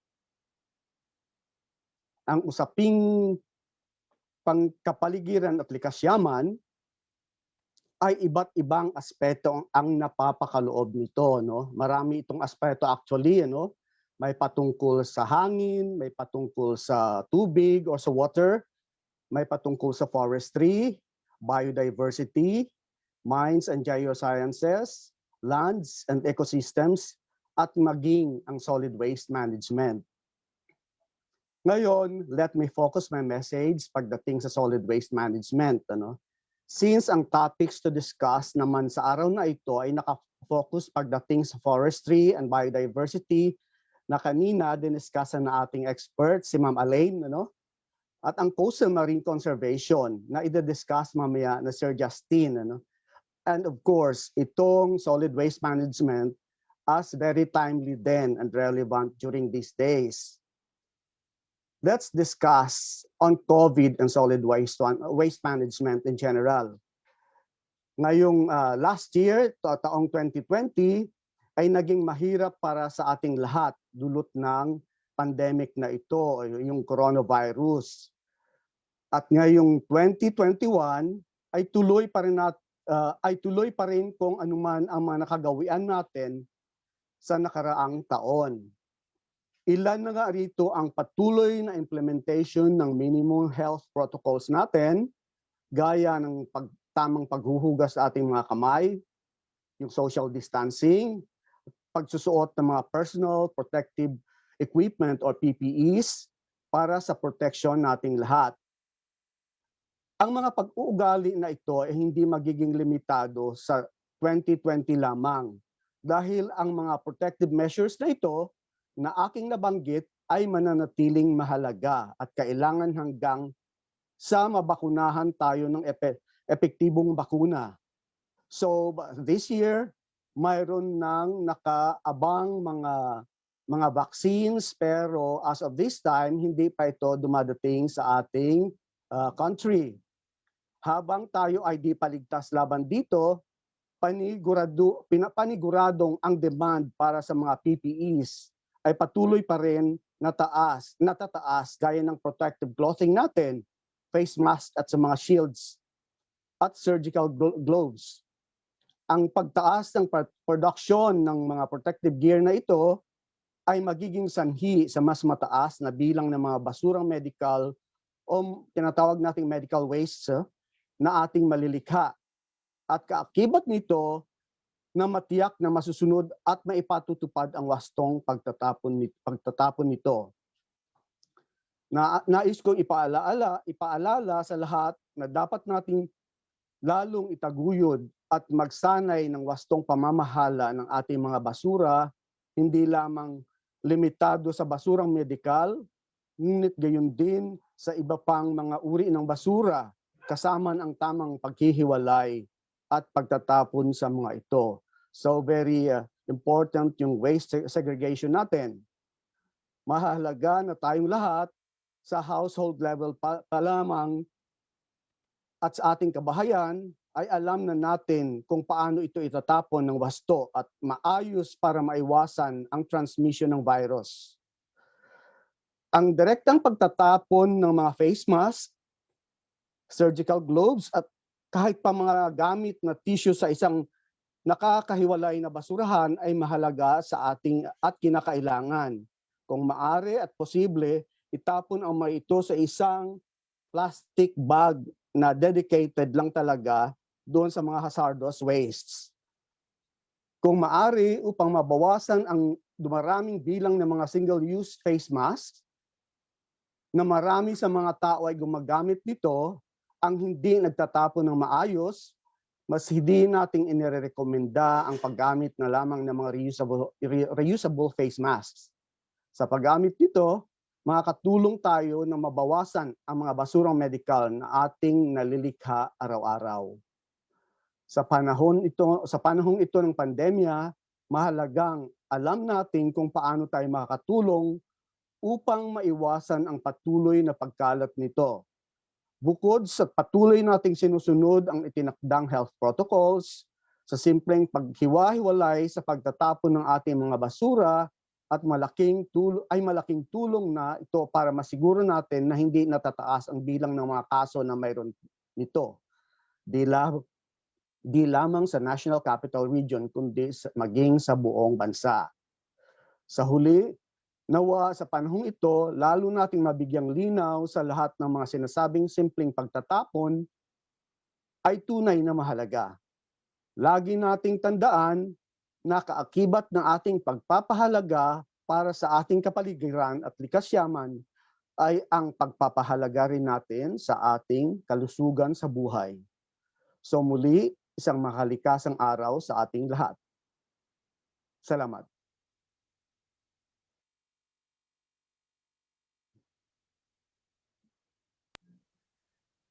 Thank you very much for that message, Engineer Almira. At tunay nga pong ngayong panahon ng pandemya ay maging responsable tayo sa mga ginagawa natin and especially those things na pang-personal na, di ba?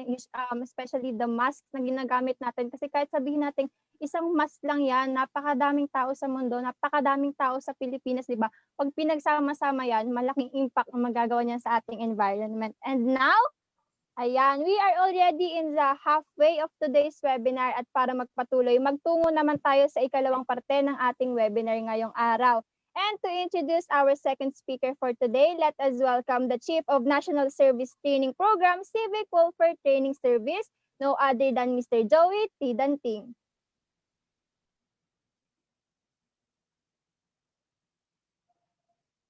Okay, isang makakalikasang umaga sa ating lahat, sa ating mga manonood, sa ating mga nauhing kapagsalita at ating mga opisyal. Today, we are facing a great problem within the shores of our country. Thus, mainly affects and devastate the lives of marine creatures beneath our precious seas. As our population tremendously grows each minute, this also increases human activities in unimaginable selfish acts just to sustain our unending needs. This is true, particularly in urban areas.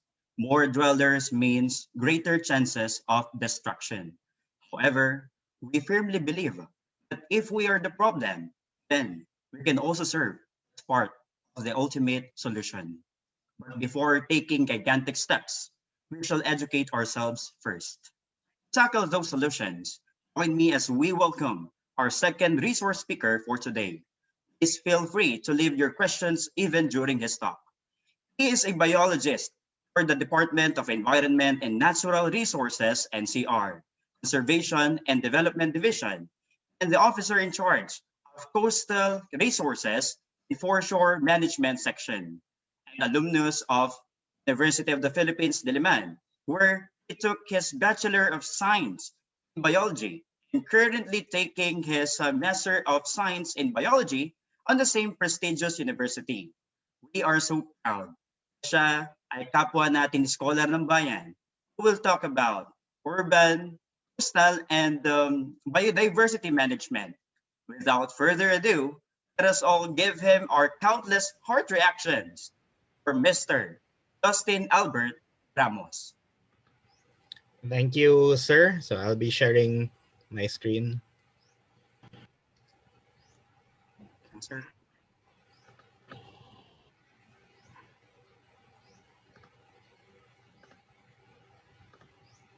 Okay, so good morning, everyone. Once again, I'm Justin, and thank you for the introduction. So right now, I'll be presenting and giving you a talk on coastal and marine ecosystems on the Philippines and highlighting the biodiversity and some of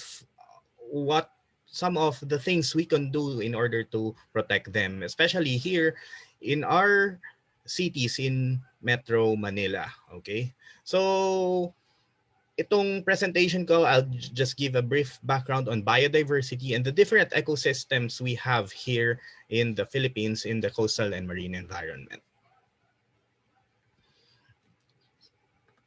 So first, what is biodiversity? So biodiversity or biological diversity as defined in the Convention on Biological Diversity is the variability among living organisms from all sources, including inter alia, meaning everything in between terrestrial, marine, and other aquatic ecosystems, and the ecological complexes which they are part. This includes diversity within species, between species, and of ecosystems. So ang sabi nga nila, ang biodiversity, iba-ibang uri ng mga living things, living organisms, pero hindi lang siya nagmamatter sa species. So 'di ba meron iba-ibang species. Kunwari itong isdang ito is a different species from this angelfish and this seahorse. Magkaiba sila ng species. Pero meron ding diversity within species. For example, itong mga isdang ito, kikita nyo, may iba-iba yung number ng line, iba maraming line, iba konti yung line. They are the same species pero they have a different genetic makeup, 'di ba? So that is genetic diversity. So even within species, merong mga pagkakaiba, and that is also biodiversity. And of course, hindi lang tayo tumitingin within species or between magkakaibang species, tumitingin din tayo ng diversity ng mga habitat nila. For example, ay isang organism na merong yung sand area na to is a different habitat. Itong mga rocks na to is a different habitat, and it is also counted as a diversity. And even greater scale is the ecosystem diversity. So meron tayo terrestrial na ecosystems. Sa terrestrial na ecosystems nga, sobrang dami pang mga iba-ibang ecosystems. For example, dito sa Philippines, meron tayong classify na 12 forest formations.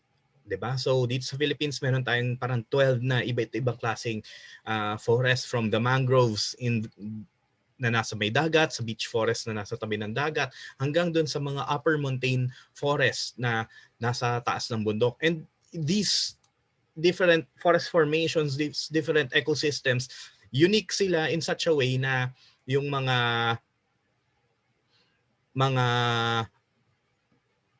organisms na nandito, yung mga species na nandito is quite very different from each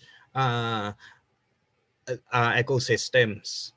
So, pero dahil nga itong talk na to is on coastal and marine biodiversity and conservation, we will be talking on the different ecosystems na makikita sa Philippines at yung diversity na makikita dito. So first, I'd like to talk about ano nga ba ang marine biodiversity ng Philippines. So ang Philippines, dinob siya as the epicenter of marine biodiversity. So sinabi center of marine biodiversity as it has most number of marine species per unit area. So sa buong mundo, ang Philippines ay ang may pinaka maraming species sa kanyang marine ecosystems. So mas marami tayo all over. So bakit? Tatanong natin. Kasi unang-una, nasa tinatawag tayo na coral triangle. So actually sa buong mundo, ito yung area na may pinakamaraming species na makikita sa dagat. Pero tapos ang Pilipinas nandito siya sa isa sa apex. So per unit area sa Pilipinas, kunwari kung nag-survey ka ng isang square kilometer, mas marami kang makikitang species doon compared to any other place. Okay? So sa Philippines, meron tayo approximately 468 hard corals, merong 1,755 reef-associated species, 648 mollusks, 19 species of seagrass, and 820 species of algae. And makikita sa atin yung 5 out of 7 species ng marine turtles and 39 of the 60 species of mangroves. So in terms ng sa buong mundo, we are the highest na makikita ng iba't ibang klaseng species na sa marine ecosystems. So to illustrate it, may isang study ang ginawa nila Robert noong 2002 is what they did essentially is they plotted yung diversity. So itong graph na to, makikita nyo, yung una dyan ay itong map na to. So ito yung Philippines. So this is the global diversity of fishes sa mga dagat. So saan makikita yung dami ng species? So mas mataas yung mas red siya, mas maraming species na makikita doon. So itong letter A, nandito yung ito yung nagde-describe ng fish. So makikita mo, ito yung coral triangle, di ba? So nandun sa Pilipinas. So yung letter B, yan yung diversity ng corals. Mas essentially naka-restrict na siya sa coral triangle. Nandun pa rin yung Pilipinas. Tapos, pagdating dito sa letter C, ito yung mga diversity ng lobsters. And essentially, kikita nyo, nasa Pilipinas din yung pinakamaraming species ng lobster. And snails pala to, letter C. And letter D are yung lobsters. Ayan, nandito rin. So, snails, then lobsters. Tapos, pag kinumbine yung itong mga species na to, ito yung map na lalabas. And essentially, makikita nyo, nakaikot siya sa Philippines, yung may pinakamaraming species. Okay. Tapos, meron sila dito sa study na to, kinudak nila saan ang may maraming threats. So, meron silang scale na ginawa na quantify nila yung iba-ibang mga threats sa marine ecosystems. Pollution, climate change, at saka kino-convert yung mga coastal areas, overfishing, and ito yung lumabas na map. Makikita na kung saan may maraming diversity, pinakamataas diversity, doon din may pinakamatataas na threats. And makikita nyo dito, yung Pilipinas is one of the highly threatened na coastal and marine ecosystems. And essentially, namili sila ng mga sites dito na may mataas na endemism and mataas na threat. And dahil dito sa study na to, na-determine nila merong mga hotspots ng marine conservation sa buong mundo. Ano ibig sabihin ng hotspots? So yung hotspots na to, pinakamataas itong mga area na to, pinakamataas in terms ng biodiversity and mataas din ng endemism. Ibig sabihin ng endemism is yung may mga species dito na dito lang nakikita. So ito yung map na to sa baba. Okay? And so ibig sabihin unique talaga yung biodiversity pag mataas yung endemism. And so yung hotspot, mataas ang biodiversity pero mataas din ang threats. So ang Pilipinas, tawag nila is hottest of the hotspots.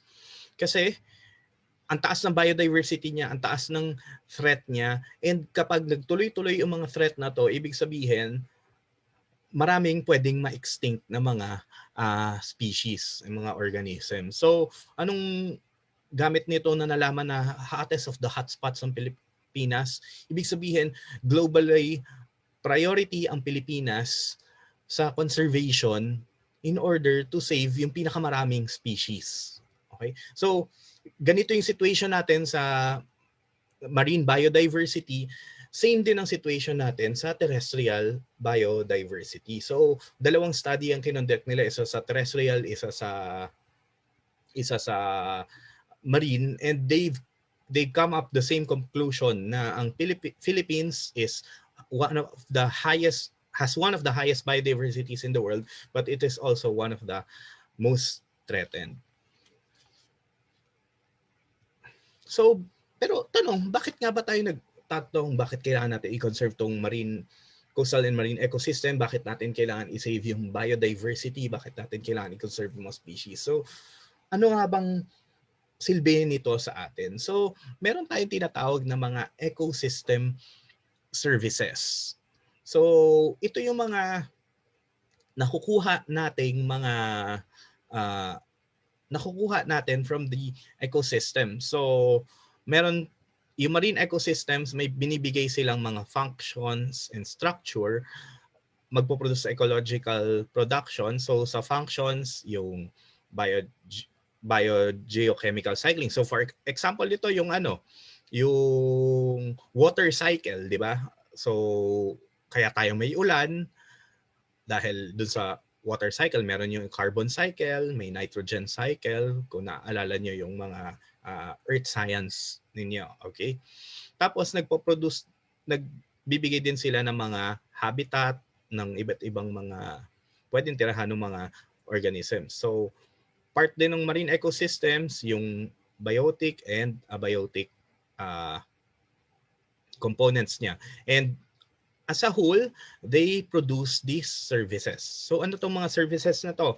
So number one is the goods. So obviously, ang dagat ang nagbibigay sa atin ng karamihan ng ating mga isda. So fish harvest, water, so dahil nga sa water cycle, and genetic material. Ibig sabihin nga yung variability ng mga nung diversity natin. So actually, sasabihin nyo, pero ngayon, di ba nag-i-increase na ang aquaculture? So marami rin nating isdang kinakain, hindi na galing sa dagat, kundi galing na sa mga fish ponds or mga fish cages or fish pens. Pero actually, kahit tong mga fish ponds and fish cages na to are benefiting from mula sa dagat, kasi most ng feeds na pinapakain sa mga isda ay nanggagaling din naman sa mga isdang nahuli sa dagat. So may mga malalaking mga trawlers humuhuli ng mga maliliit na isda, mga parang dilis, maliit na sardinas, dinudurog, papakain para pwedeng ipakain din sa mga sa mga nasa aquaculture. Okay? So may ilang mga aquaculture na kailangan galing din yung protein na binibigay nila sa isda. Okay? Tapos services na binibigay, it also provides recreation, tourism, erosion control, storm protection, pollution control, habitat provision, and meron ding mga cultural benefits like religious, heritage, and bequest values. So lahat ito nagigain natin mula sa marine ecosystems. And itong mga to, nakabase ito, yung quality nitong mga ecosystem services na to, nakabase dun sa quality nung ating marine ecosystem. So that gives us an reason why we should be conserving and protecting our coastal and marine ecosystems. So from these good services and benefits, of course, it would gain to for the human well-being and sa production ng goods and services para rin sa sa human well-being. So economic and health and general na well-being natin. So tayo as tao are highly dependent sa coastal and marine ecosystem. So hindi dahil ay malayo naman ako sa dagat, ay hindi naman ako nagpupunta sa beach, wala nang binibigay na benepisyo sa akin ang karagatan. Pero makikita natin dito, kahit hindi tayo nakatira sa dagat, hindi tayo nangingisda, malaki ang nakukuha nating benefits mula dito sa dagat. Okay, so ngayong alam na natin kung bakit natin kailangan protektahan ang ating mga karagatan, tignan natin ano nga ba ang iba't ibang klaseng ano nga ba ang diversity ng mga coastal and marine habitats ng Pilipinas. So Pilipinas nga is the center of marine biodiversity, and including din doon is yung diversity ng iba't ibang habitats, iba't ibang ecosystems ng dito sa Pilipinas. So we will go through this, iisa-isahin ko, pero later I'll be focusing sa mangroves, coral reefs, and seagrass beds. Pero dadaanan pa rin natin tong isa-isa, yung salt marsh, coastal mudflats, intertidal zone, estuaries, lagoons. Okay. So salt marshes. So essentially these are marsh na naaabot ng dagat. Okay, so meron kasing syempre mga fresh water marshes, pero meron ding mga coastal marshes. So example nito, ayan, pag nag-high tide, merong kita ka dito mga damo, so those are salt marshes, marsh flats. So these are very unique ecosystems kasi and unique habitats kasi konti lang ang mga species ng halaman na kayang tumubo sa salt water, 'di ba? So meron ko narinig niyo na yung mga damo katulad ng dampalit, ayan. So sila yung mga kayang tumubo sa mga salt marshes. Okay? So madalas ayan magkakasama yan yung salt marsh, meron kang mud flats, meron kang minsan may mga mangroves ka, tapos minsan may ano ka dito, seagrass. So and salt marshes are very important habitat para sa mga water birds kasi nandiyan sila nakakatago, yung iba nga nagnenest pa diyan, and diyan din sila kumukuha ng pagkain nila. So coastal mudflats.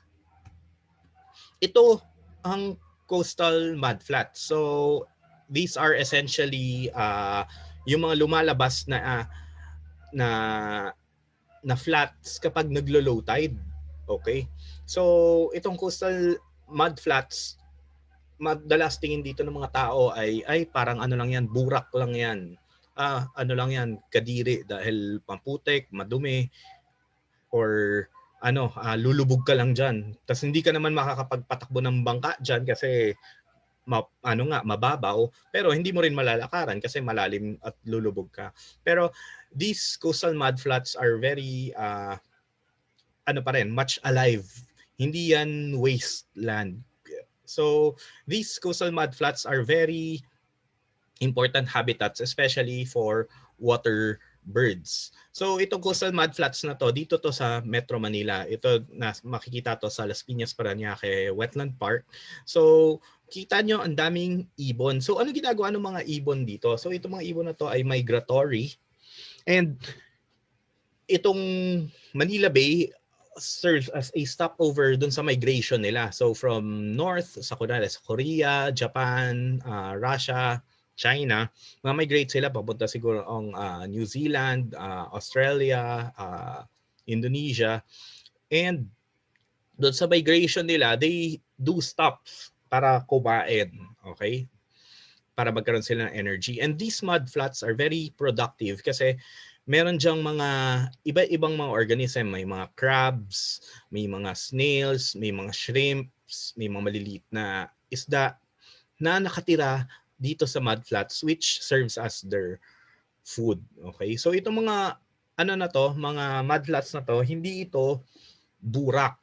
So hindi lang yan burak na pangit, lang yan, wala namang silbi yan, tabunan na lang, or gawing bahay, ganyan.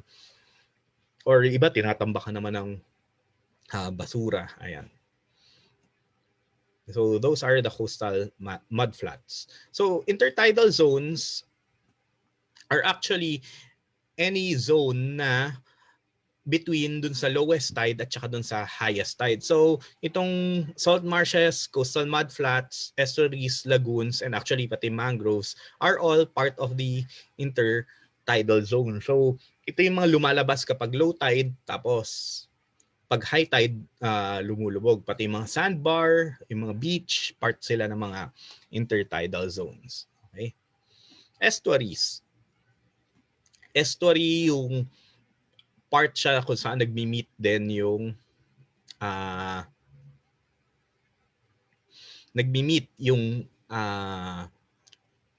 yung river at saka yung sea. So minsan may parang inlet sila, tapos pabago-bago minsan yung direction niya kasi depende sa current. Pero these are very unique ecosystem kasi ang nagka-characterize, di ba, sa dagat is saltwater siya, tapos sa mga rivers freshwater. Edi doon sa gitna nila, kung saan sila nagmi-meet, it could be what we call brackish, yung halo. Tapos depending pa sa tide, may mga times na mas salt water siya, may mga times na mas fresh water siya. So kunwari nag-high tide yung dagat, papasok yung tubig towards the river, so mas nagiging salt water siya. Pag naglo-low tide yung dagat, mas nagpo-flow pa palabas yung river, mas nagiging fresh water siya. So kaya nagiging unique tong habitat na to is because yung salinity, yung changes ng salinity dito is konti lang na mga organisms hindi lahat ng organisms kaya i-tolerate yung mga changes ng alat ng tubig dito. Kaya kaya nagiging unique din yung mga species na nakikita dito sa mga area na to. And it adds dun sa complexity ng ating coastal ecosystem. Kaya dumadami din ang species. So itong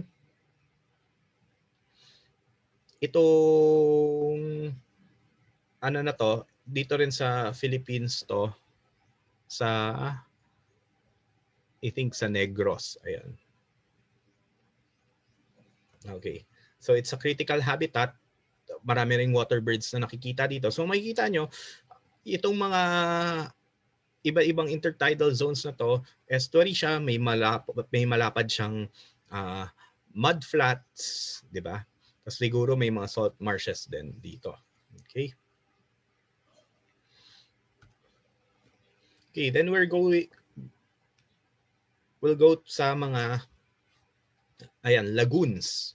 Okay, so coastal lagoons are actually enclosed bodies of closed, minsan semi-enclosed bodies of water sa tabi ng dagat. So sometimes they have direct na communication sa dagat, minsan medyo nalalak sila due to iba-ibang geologic na mga reasons. So itong island na to is Apo Island sa Occidental Mindoro. So it's one of the katabi niya is one of the larger atoll reefs, and ito rin actually nasa process na siya na eventually magiging parang atoll na reef siya. So lahat ng nasa paligid niya coral reef, pero doon sa gitna ng island makikita nyo merong lagoon. So kung nakakita na kayo siguro ng pictures or nakapunta na kayo, 'di ba? Meron ding lagoon sa Coron, Palawan. Actually all over the Philippines, mga islands natin, maraming mga lagoons, minsan hinded, minsan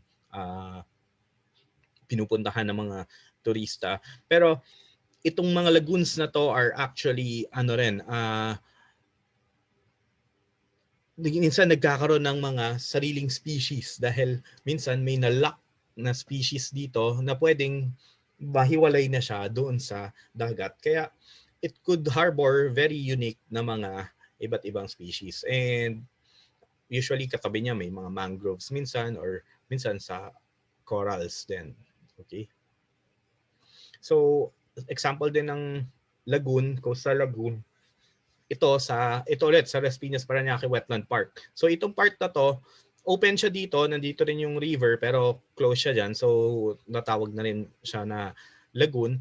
Ito rin yung pag naglo-low tide, nagiging mud flat. So meron din tayo dito sa Metro Manila. Okay, so another ecosystem na very unique pero rarely mas konti ang studies dito is itong deep sea and sea floor. May dati nga sinasabi nila mas marami pa daw tayong alam tungkol sa moon kaysa tungkol sa mga deepest na mga seas natin. And dito actually sa Pilipinas, we have some of the malapit sa atin yung mga deepest parts ng oceans natin sa buong mundo, 'di ba? Meron tayo yung Philippine Trench, tapos doon sa other side ng Philippine Plate, nandun yung Marianas Trench, yung deepest part ng water ng ocean sa buong mundo. So, sinasabi nila, very unique ang biodiversity sa mga deep water kasi most of the diversity ng Earth are reliant sa araw, okay? Kasi nagsisimula yan sa productivity mula sa mga photosynthesizing mga nagfo-photosynthesis ng mga organism. So mga plants usually sa dagat nandiyan yung mga plants like algae, pero nandiyan yung mga corals, seagrasses, ayan. So from there, dun at saka marami rin pala yung mga microscopic na mga algae, tapos meron din yung mga planktons, ayan. So from there, kakainin sila ng mga mas malalaking organism. So yun yung food chain, di ba? So from the smallest, lalaki ng lalaki. So actually sa dagat, ang malaking biodiversity is doon sa pinakamababaw na area. So actually first 200, and actually sabi nila coral reefs ay yung isa sa pinaka-productive, and yung coral reefs usually diverse sila, nasa first, 10, 30 to first 30 meters lang. Kasi doon yung may pinakamaraming sunlight. So doon may pinakamaraming photosynthetic organism. So most ng mga organisms ay nandito sa mababaw na areas kung saan naabot ng araw. Pero habang lumalalim, meron pa rin iba-ibang mga organisms hanggang doon sa pinakamalalalim na hindi na naabot ng araw. Nagulat sila, meron pa rin palang mga organism na nandun. So nagulat yung mga scientists na tanong nila, saan nanggagaling yung energy nila kung hindi na umaabot yung araw doon. So isang nakita nila, lalo na dito sa mga, is yung mga namamatay na organisms from here, lumulubog yung iba, tapos pag lumubog, yun yung kukuhaan ng energy ng mga nasa ilalim.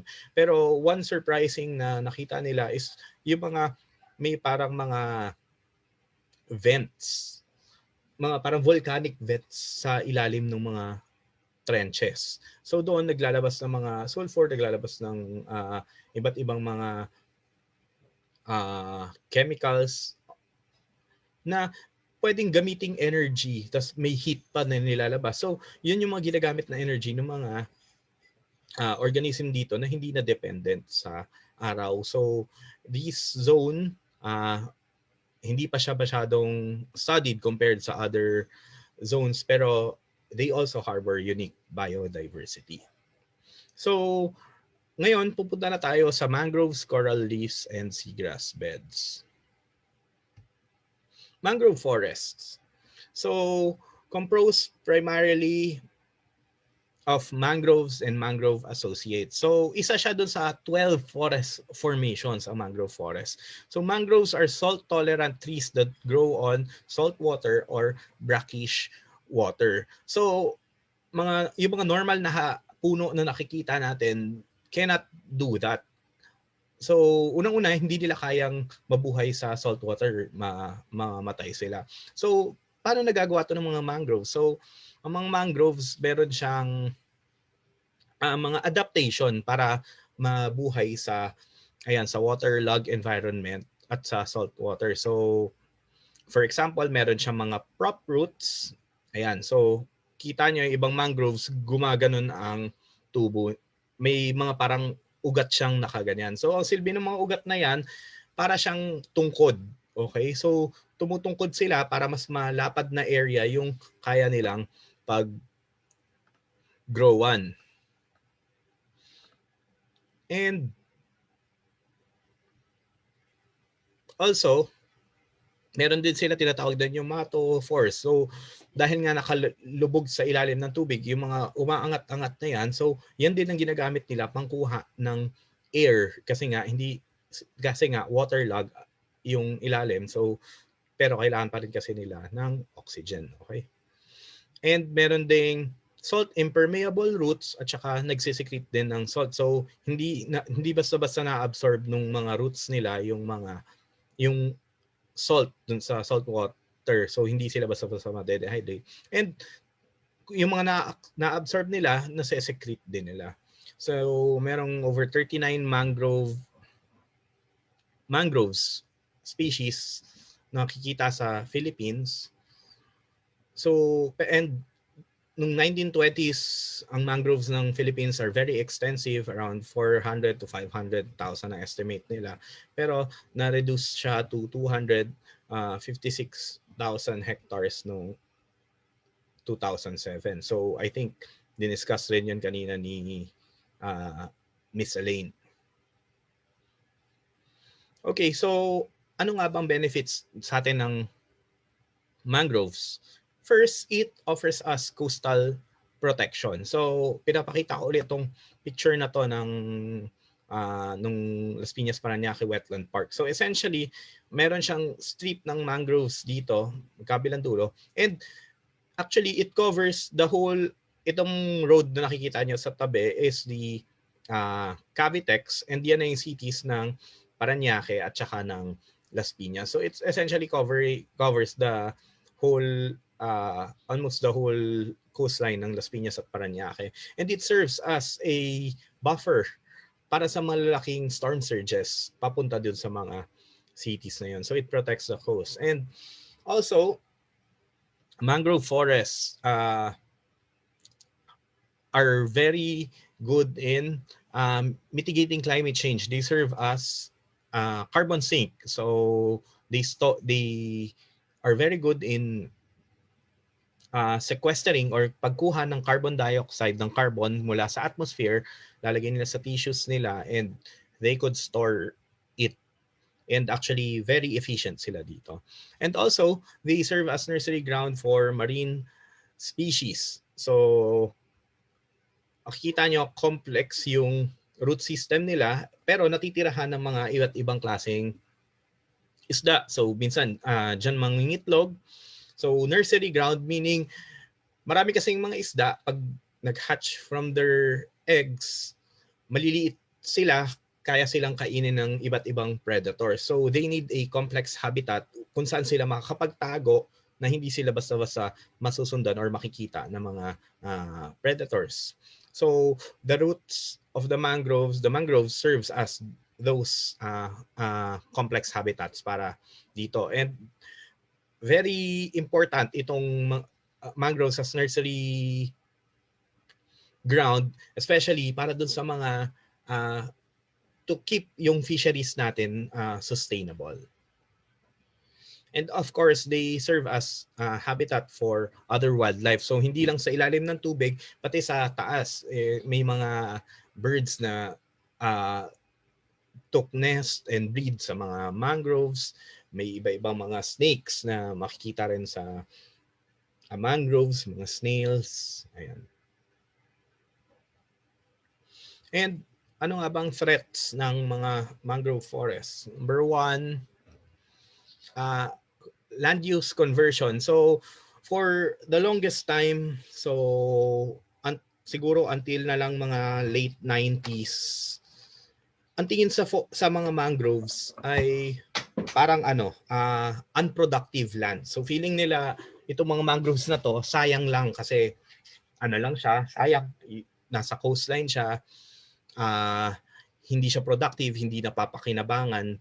Kasi nung time na yun, hindi pa nila nakikita yung mga ecosystem services na bibigay ng mangrove. So, nung mga time na yun, so, anyway, since dati pa, so they started converting mangroves to fish ponds, salt pans. Iba nire-reclaim nila, tatabunan para magamit as for development. Tapos, ayan, tas marami ring tumitira. So, it has been like that for centuries until na yun nga, na-realize yung value ng mangrove. So, yun yung isa sa pinakamalaking threat ng mangrove forest. Tapos, sumunod is wood, timber, and firewood cutting. Ayan. So, dahil ang mangroves is actually maganda siyang firewood kasi parang ang dali niyang, parang may something siya sa mga resins, mga oils niya na madaling masunog. Kaya gusto siya gamitin as firewood. Pero yung pag-extract nito, madalas nagiging unsustainable. Kaya ayan, it actually decreases din yung mga mangroves. Tapos, plastic pollution. So ito isa tong mangrove area sa bandang Navotas sa Tansa Marine Park. So makikita nyo nako-cover yung halos lahat ng mangroves ng basura. So itong mga basura na to, hindi to tinapon dito. Ito yung mga inanod mula sa mga ilog papunta sa dagat, sa Manila Bay. Tapos from Manila Bay, pag nag-high tide, dinadala nila dito sa mga area na to. So essentially, natatrap sila yung mga basura na to, natatrap ng mangrove. Parang finifilter nila. Pero actually, it's to the detriment naman ng mga mangrove. So nahihirapan dito yung mga propagules, yung mga seeds ng mga mangroves na tumubo kapag napupuno ng plastic. Minsan, maliliit pa lang mga seeds na kokoveran na sila ng plastic, hindi na sila makatubo. Tapos kanina, di ba, meron yung mga pneumatophores na kung saan supposed to be doon nagbe-breathe yung roots ng mangrove. Pero pwede sila rin makoveran ng mga plastic, and it could be to the detriment ng mga mangroves. And of course, isa pang threat, sabi ko kanina, mangroves are good for mitigating climate change, pero very affected din ng climate change. So anong isang malaking impact sa kanila ng climate change is yung pag-change ng sea level, 'di ba? So kasi nagkakaroon ng global warming sa climate change, and kapag yung global warming results to the melting of the polar ice caps, which would result sa pag-rise ng sea level. And pag nag-rise yung sea level, usually ang mangroves, very ino-optimize nila yung growth nila doon sa level ng doon sa maximum na high tide. Pero pag tumataas yung pinakamataas na high tide, minsan di sila nakaka-adapt, minsan nawawash away na rin sila, which actually minsan nakikita na rin namin dito. Okay, so let's go to the next na ecosystem, ang seagrass beds. So ito rin is, kung ang mangroves, sabi na hindi na-appreciate, lalo na dati na kino-convert, lalo na itong seagrass beds, kasi hindi, pag nakatingin ka sa ibabaw ng dagat, hindi mo siya makikita. Kasi usually para lang damo. Essentially, para sila talagang mga damo talaga sila, kaya seagrass. Ayan. So they are flowering plants. So hindi sila lumot, kundi mga flowering plants sila. And actually may flower sila if you look closely to them. And they are 60 species ng marine seagrasses, pero 18 are found in the Philippines. So itong map na to is the distribution ng iba-ibang species ng seagrass all over. Tapos actually, so yan yung na-pinpoint, pero actually seagrass beds are all over sa buong Pilipinas. Kapag may nakita kang beach na reasonably malinis, more or less may seagrass somewhere na malapit doon. Pag may coral reefs, usually mayroon din malapit na seagrass beds kapag may malapit doon na sandy or medyo muddy na area. So, ano ba itong mga seagrass? So, makikita nyo, para talaga silang mga damo, pero very important sila as isa rin nursery and habitat for marine species. So, nursery dahil nga complex sila, pwede sila taguan ng mga maliliit na isda. And also, they stabilize and protect yung coasts. So, kung mangroves, usually nasa ibabaw makikita mo, di ba, yung waves. Pero itong mga seagrasses, they also absorb energy ng mga malalakas na waves and dissipate it para maprotektahan yung mga coast. And they are also effective in mitigating climate, as they also effective in sequestering and storing carbon. And dahil plants sila sa ilalim ng tubig, they produce actually oxygen. And dahil plants din sila, they are photosynthetic, they form as the base of they also function as a base of the food chain, as parang ayan.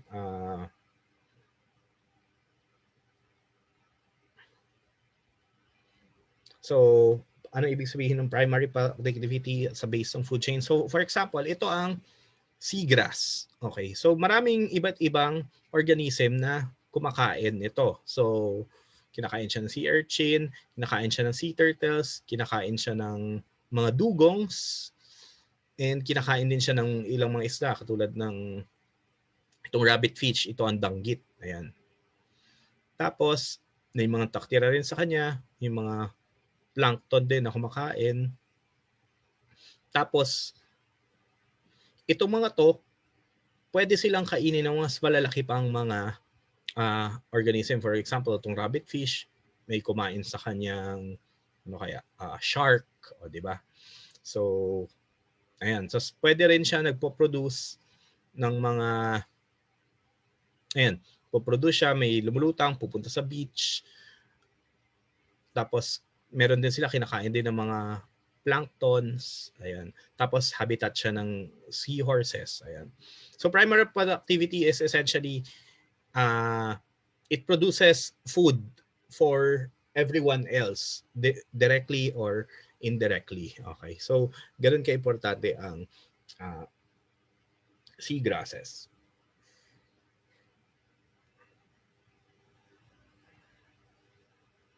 Tapos, ano nga bang threats ng seagrasses?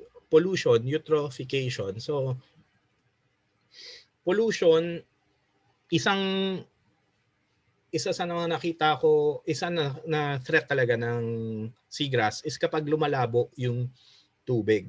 Kapag nagkakaroon ng mga siltation. Yung siltation, kunwari, yung from the rivers, kunwari, yung bundok mo, kalbo na. From kalbo. So, pag umuulan, walang nag-hold ng lupa, dinadala nila yung lupa dun sa river, tapos lalabas sa dagat. Lalabo yung tubig. Pag malabo ang tubig, mas konti ang makaka-penetrate na sunlight dito sa mga sa dagat, di ba? So pag konti yung sunlight, yung mga organisms na dependent sa sunlight suffers, for example, yung katulad nga nitong mga seagrass. Tapos isa pa is eutrophication. Kunwari, gumagamit din ng mga fertilizers sa sobrang mga fertilizers sa mga farms. So mangyayari, magkakaroon ng sobrang daming nutrients na lalabas sa mga ilog papunta sa mga dagat. Ang mangyayari, itong mga seagrass beds could be overgrown by different na algae. Ma-overgrown sila ng mga algae. Tapos pag nag-overgrown sila ng algae, magiging matatakpan din yung sunlight. So mamamatay din sila. Okay? And another is overfishing. So sabi nga, may mga fish na kumakain ng mga algae.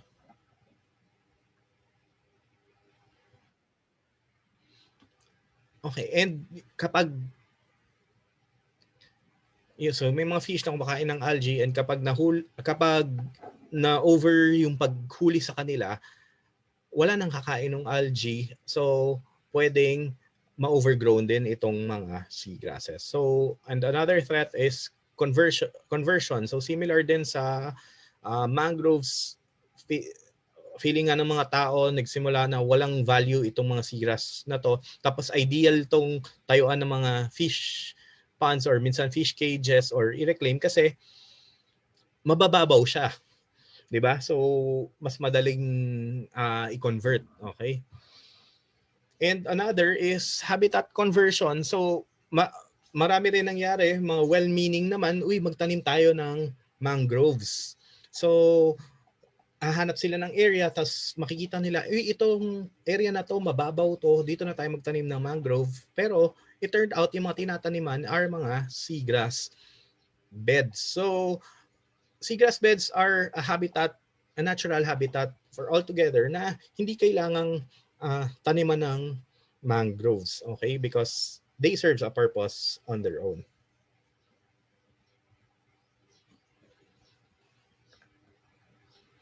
Okay, so for the last na ecosystem, ito yung parang sinasabi nila parang superstar ng mga marine ecosystem kasi they're dubbed as a tropical rainforest of the sea.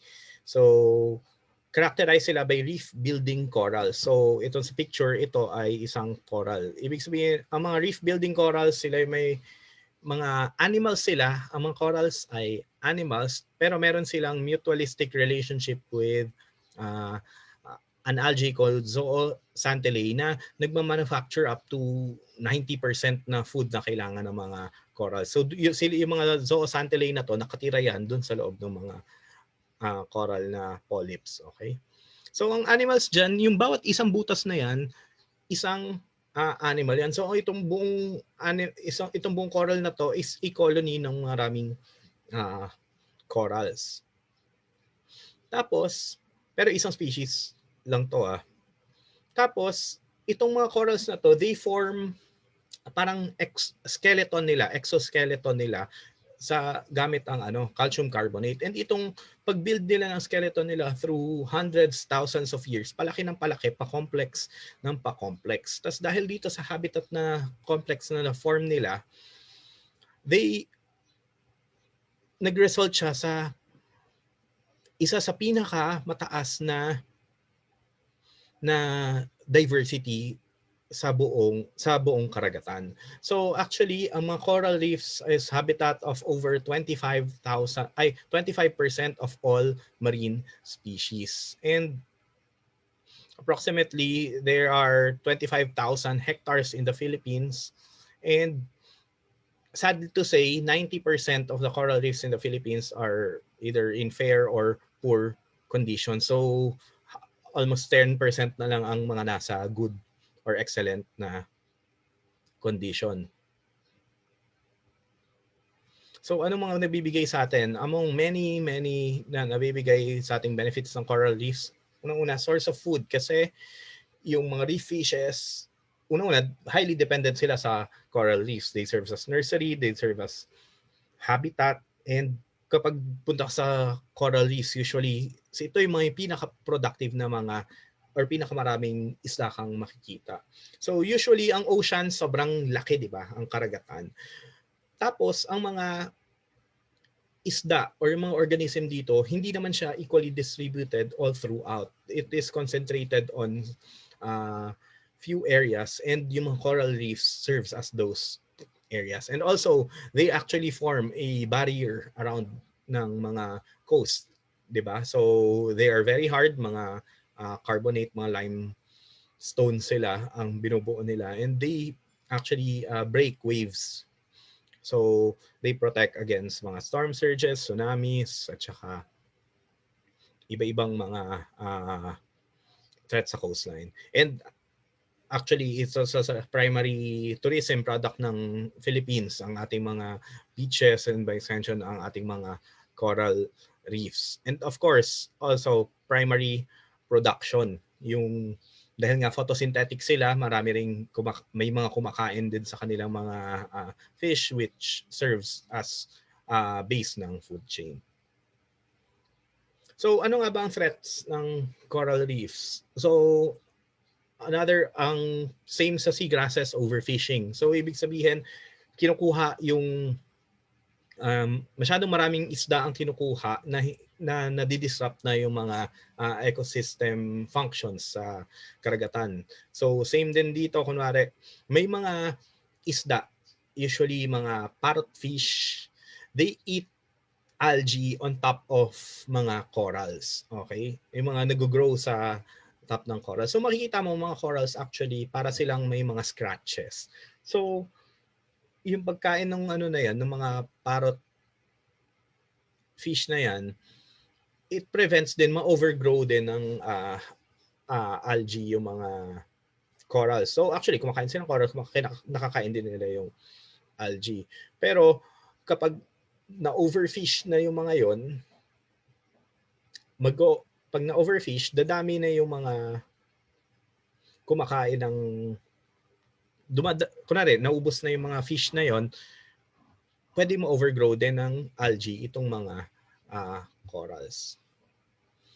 Okay, and of course, illegal fishing practices.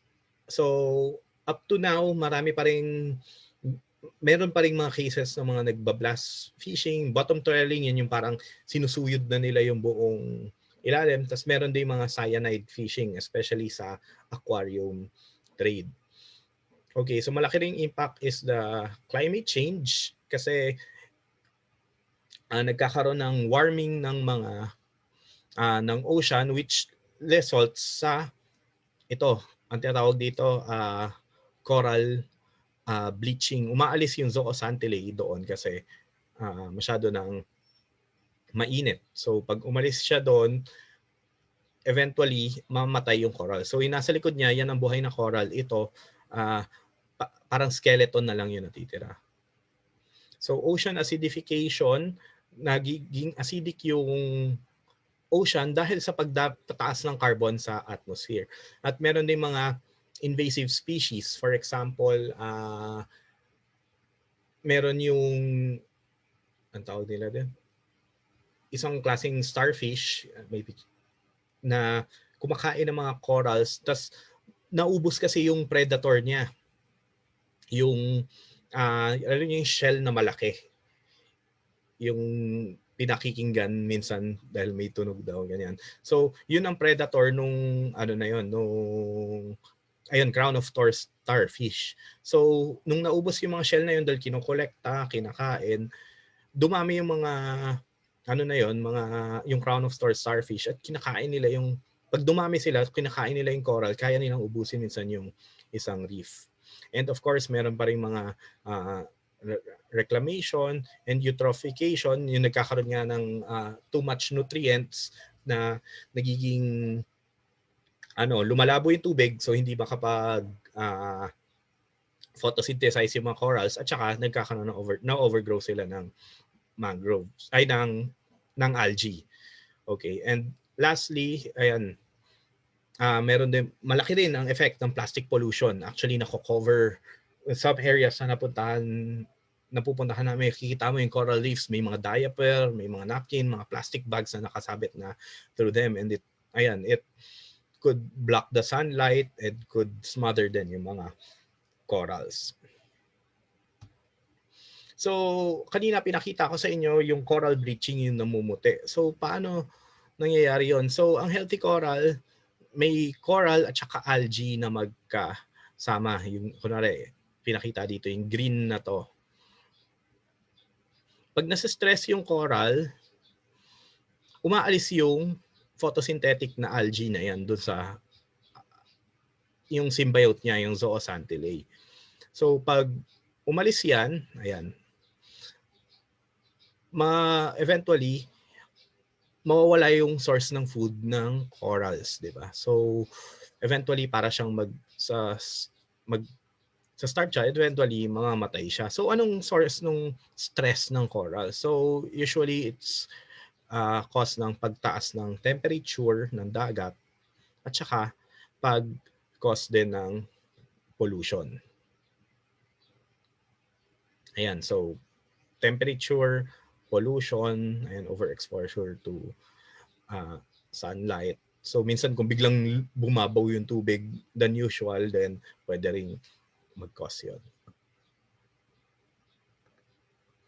So, ayan, pinakita ko sa inyo yung different ecosystems ng marine environment natin dito sa Pilipinas. It's very diverse and it hosts a lot of life dito sa buong a lot of life dito sa mga ecosystems na ito. So, maraming kailangan gawin para ma-conserve and protect itong mga marine ecosystems na to. Pero I would give you itong mga ways na paano mo papangalagaan ang karagatan kung wala ka sa karagatan. Bilang ikaw, isang estudyante, anong pwede mong gawin? Okay? So, on your end,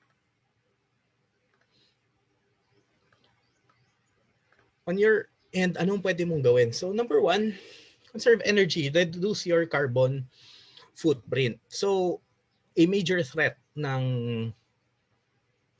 sa oceans natin ngayon, nakita nyo dahil may ocean acidification, merong warming, which lahat threat siya dahil siya sa carbon, dahil din siya sa climate change. And ang impact ng climate change wherever you are, kahit nasa bahay ka lang, nasa tabi ka ng dagat, maapektuhan mo yung karagatan. So it doesn't matter where you are, ang nagmamatter is how much carbon are you using. So reduce carbon footprint. So save yung kuryente, save din yung sa transportation if possible, use alternative modes.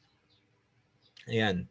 Tapos, and ang sumunod, reduce and eliminate use of single-use plastic and practice responsible solid waste management, segregate and reduce, reuse, recycle. So kanina extensively diniscuss yun doon sa mga videos na napanood natin. Pero bakit?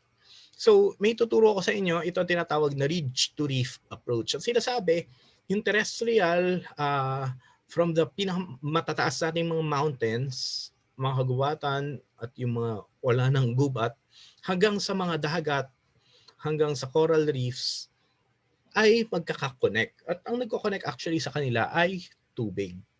So naalala niyo yung example ko, kunwari may nakalbo yung gubat sa bundok, umulan, na wash yung lupa, tapos yung lupa eventually nagsettle sa coral reef, at yung coral reef ay na wala ng sunlight, so sila na distress, pwede ring mamatay. So same with the seagrass bed. So makikita nyo yung activity sa taas ng bundok, sa ridge, could affect greatly yung mangyayari sa reef natin. So same dito kung bakit natin kailangang i-reduce or i-reuse or eliminate yung use ng single-use plastics, especially kasi for example, kunwari nasa PUP ka, nasa Santa Mesa, nandun ka, kumakain ka ng kunwari uminom ka ng soft drinks sa supot. Ayan. So iniinom mo, tapos nandun ka malapit dun sa lagoon nyo, biglang tinapon mo dun sa kalsada lang. So ano mangyayari doon? So pag umulan, pwede siyang pumunta, ma-block niya yung kanal, di ba? Pag na-block niya yung storm drain, yung kanal, pwedeng bumaha. Pero kunwari hindi niya na-block, pwede siyang pupunta sa isang kanal, tapos punta siya sa estero, tapos from the estero, pupunta siya ng river, eventually mag-end up siya sa Pasig River, for example. Tapos mula sa Pasig River, aanurin siya papunta ng Manila Bay. Okay. Tapos pagdating sa Manila Bay, nandun siya. Tapos pag nag-high tide, dadalhin ulit siya dun sa mga mangrove area. Either kunwari dun sa Las Piñas, Parañaque, Wetland Park. And pwede siya mag-settle doon sa mga mangrove. So, ang gusto namin pakita sa inyo, itong mga maliliit na bagay natin na ginagawa, like pagtapon ng maayos ng basura, pagbawas ng basura na ginagamit, is may malaki tayong impact, hindi lang sa kapaligiran natin, kundi pati sa mga karagatan natin. So, I hope marami kayong natutunan ngayon. So, and itong dalawang ito, I hope you could practice wherever you are, whether nasa bahay lang kayo, nasa school kayo, and hindi lang dahil gusto mo protektahan yung yung bakuran mo or yung street ninyo, kundi yung mga maliliit na bagay na ginagawa nyo, mapoprotektahan nyo pati mga karagatan natin. Okay, maraming salamat, and ayan, this ends my presentation.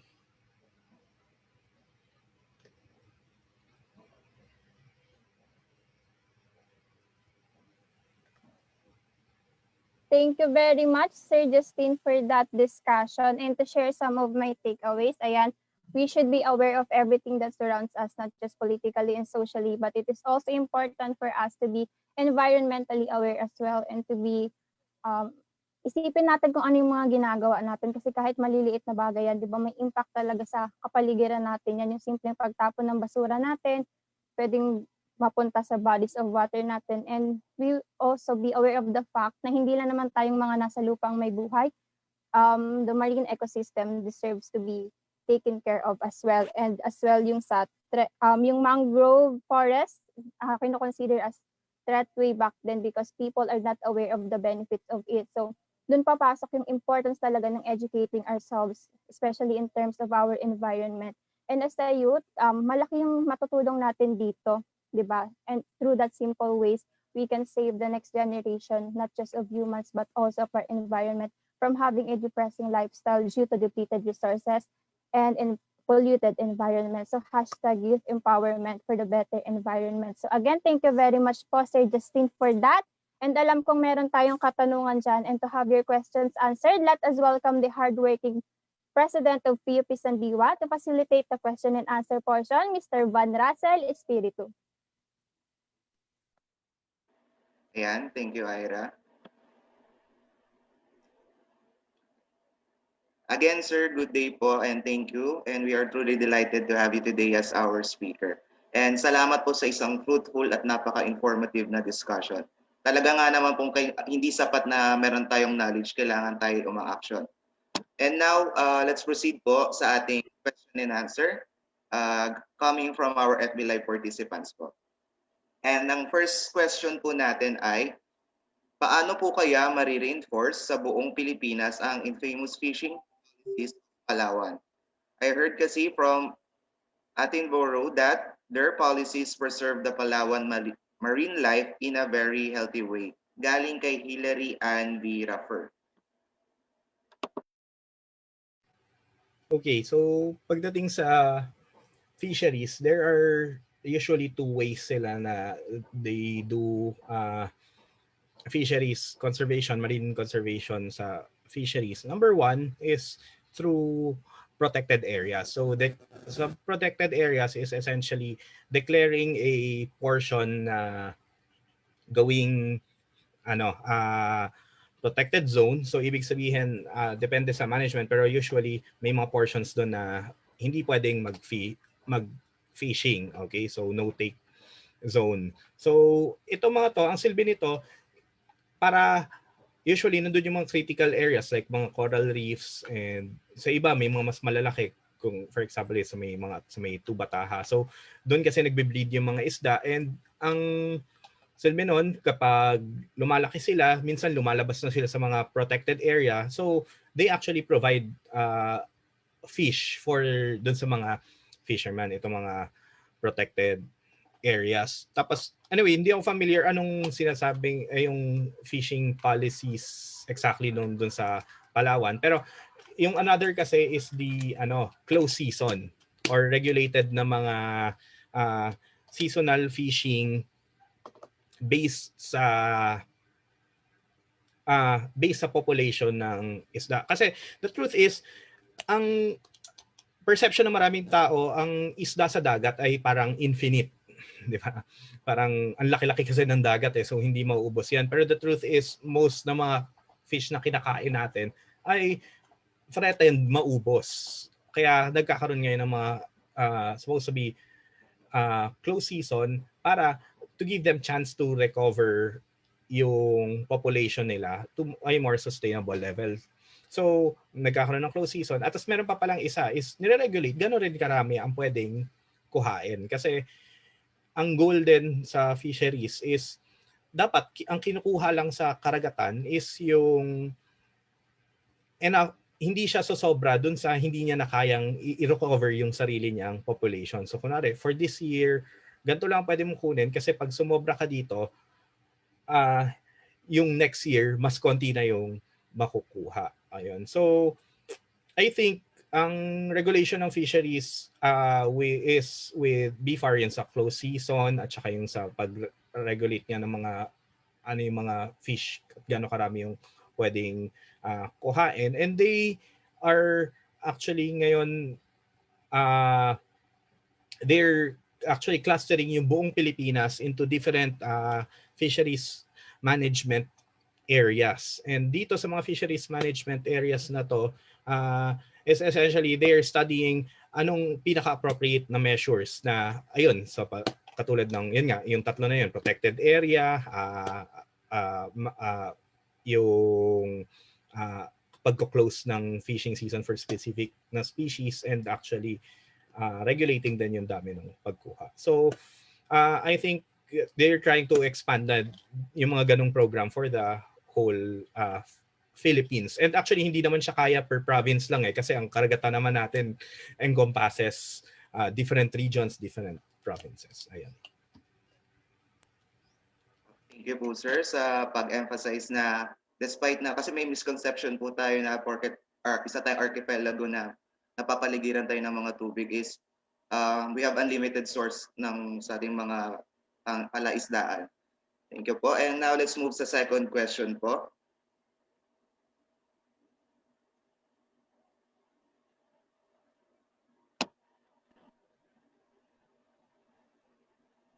Ang second question po ay, Sir, what do you think about planting mangroves along of the coastal area of Manila?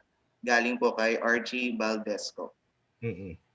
So, I don't know if yung nire-refer niya is the city of Manila or the whole of Metro Manila. Okay, so actually for the whole of Metro Manila, we have two major mangrove sites. Yun nga, yun sa Tanza, sa Navotas, and doon sa Las Piñas, Parañaque Wetland Park. So, part nung management ng dalawang area na yon is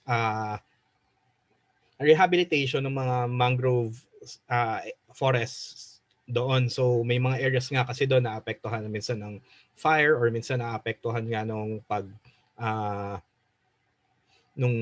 the damage ng mga storm. So, one of functions of our office is actually doing those rehabilitation. Nagtatanim kami, we maintain those mangrove stands. And actually, sa City of Manila itself, meron ng stinart na portion doon na taniman ng mangroves and other beach forest species. If familiar kayo doon sa Baseco na area, Baseco Beach. Okay, so nandoon nagkakaroon din ngayon ng planting and saka dinedevelop na rin siya parang as a showcase ng mangrove area dito sa Metro Manila.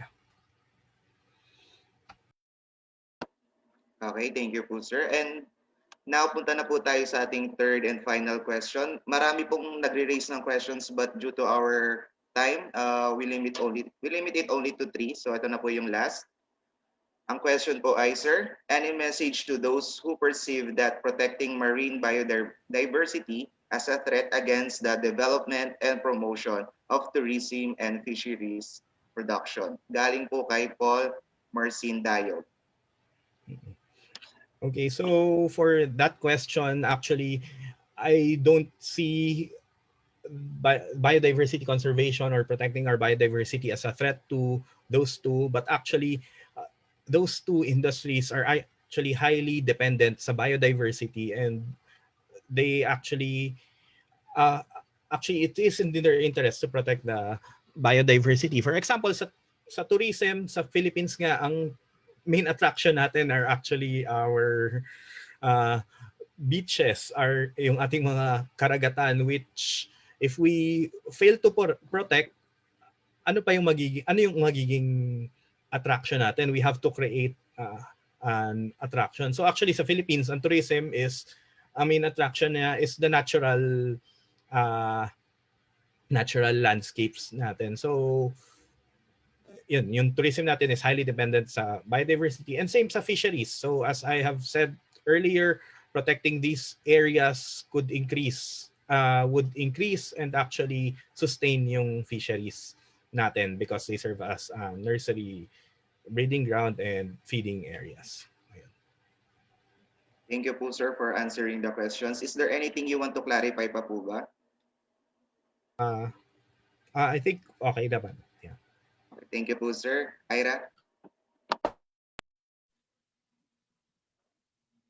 Thank you very much, Mr. Van and Sir Justin, for that question and answer portion. And now to award the certificate of recognition to our featured speaker, let us welcome again the Director of PUP-NSTP, Dr. Rovelina B. Hacolbia. Salamat muli, Ira. For the marine conservation lecture, medyo tumatak sa akin would be the benefits that we will have for marine conservation, that of our human well-being as well as the production of goods and services. So sa dalawang lecture makikita natin na kung tayo ay magpoprotekta sa ating kalikasan, meron po tayong benepisyong makukuha. Okay, Ira, the certificate, please. Okay, this certificate of recognition is hereby given to Mr. Justin Albert de Ramos in grateful acknowledgement of the engagement and insightful academic contribution as resource speaker, imparting unparalleled knowledge and expertise on our webinar, Urban Coastal Management. Course, in our webinar, Kabataan at Kalikasan, a webinar on urban forestry, biodiversity, and coastal conservation.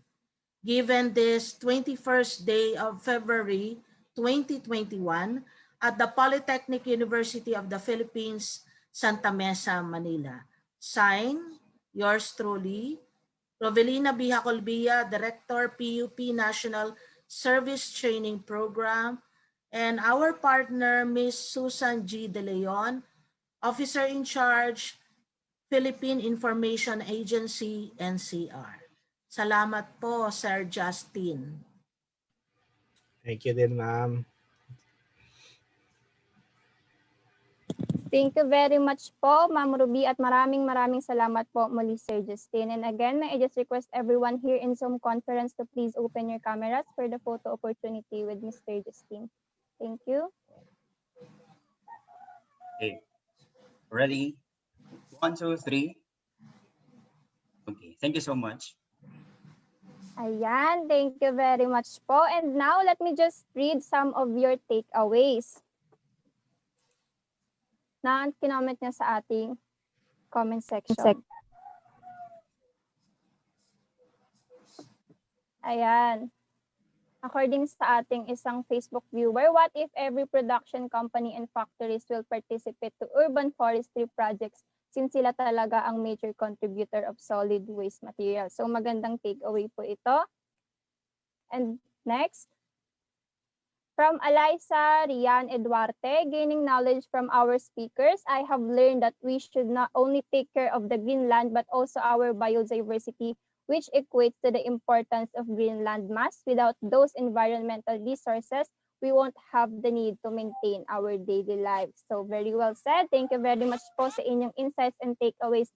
At sa pagkakataon naman po na ito, para kilalanin ang kanilang natatanging kontribusyon sa pagpapalaganap ng kamalayan tungkol sa ating kalikasan, inaanyayahan ko po muli ang direktor ng PUP-NSTP para igawad ang sertipiko ng pagpapahalaga sa Philippine Information Agency NCR at Department of Environment and Natural Resources NCR, Dr. Rovelina B. Hacolbia.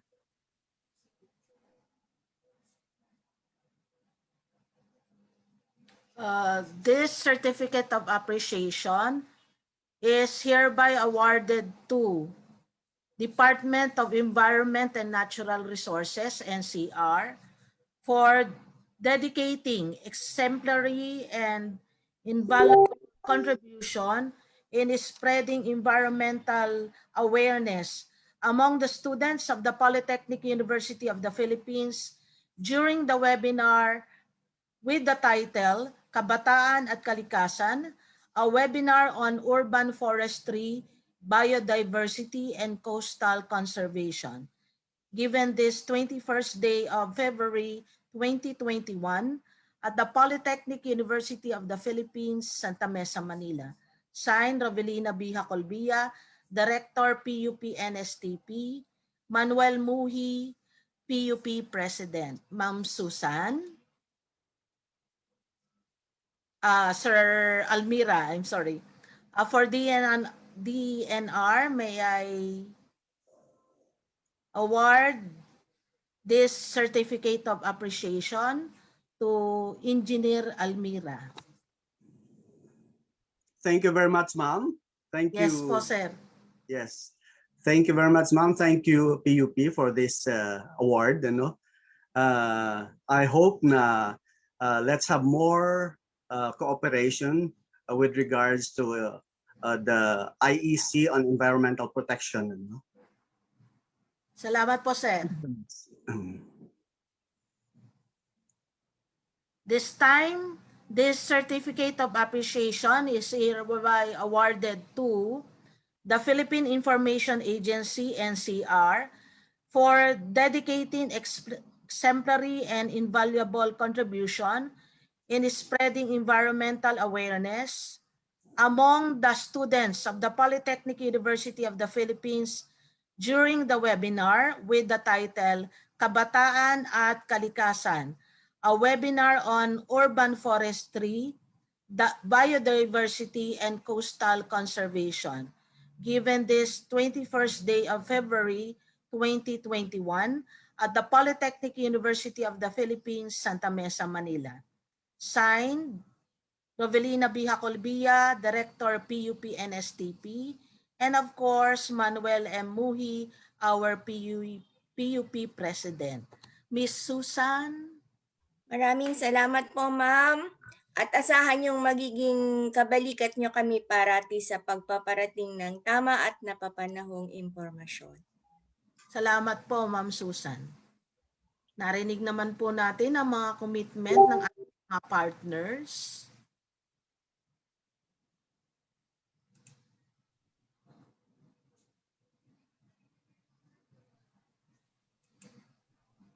Thank you very much po, Dr. Ruby, and thank you very much din po, DENR-NCR and PIA-NCR for taking part in this webinar as we all strive to make this environment a better, more better.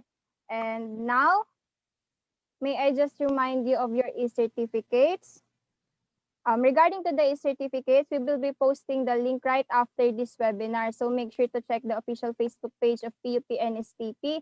And make sure that if you fill out nyo ng tama yung evaluation link natin, okay? Especially your names and your email address. And some of you might receive your e-certificates via email. So make sure to check your spam messages and your inbox.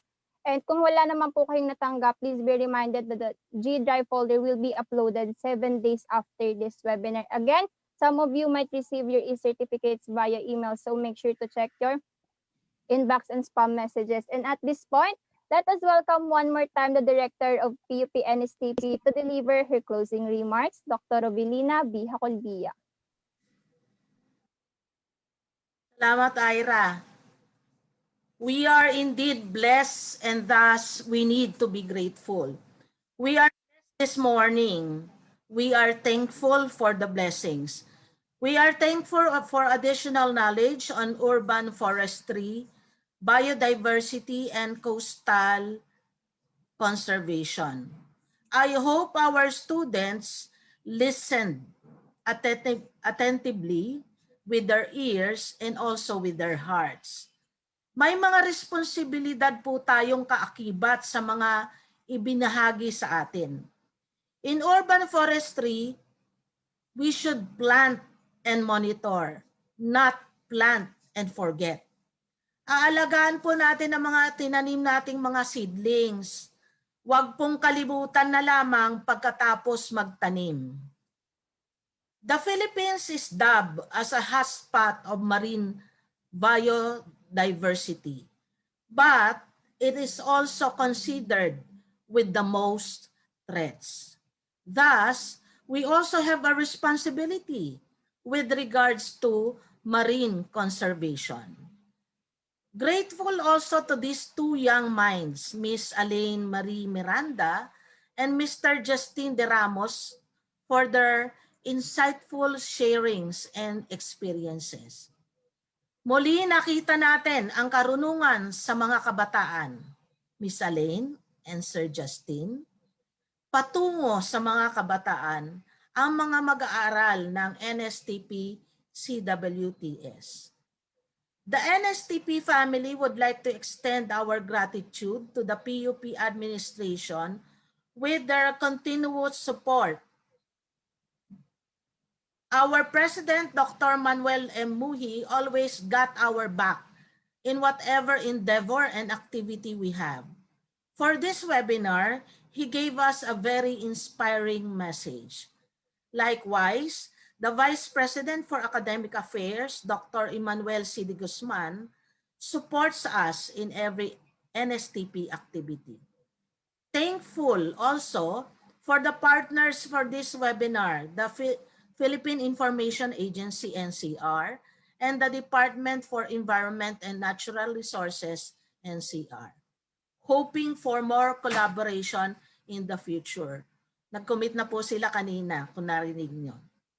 Pasasalamat sa dalawang karamay ko sa hirap at saya sa NSTP office, Chief Joey Danting at Instructor Aljon Pada.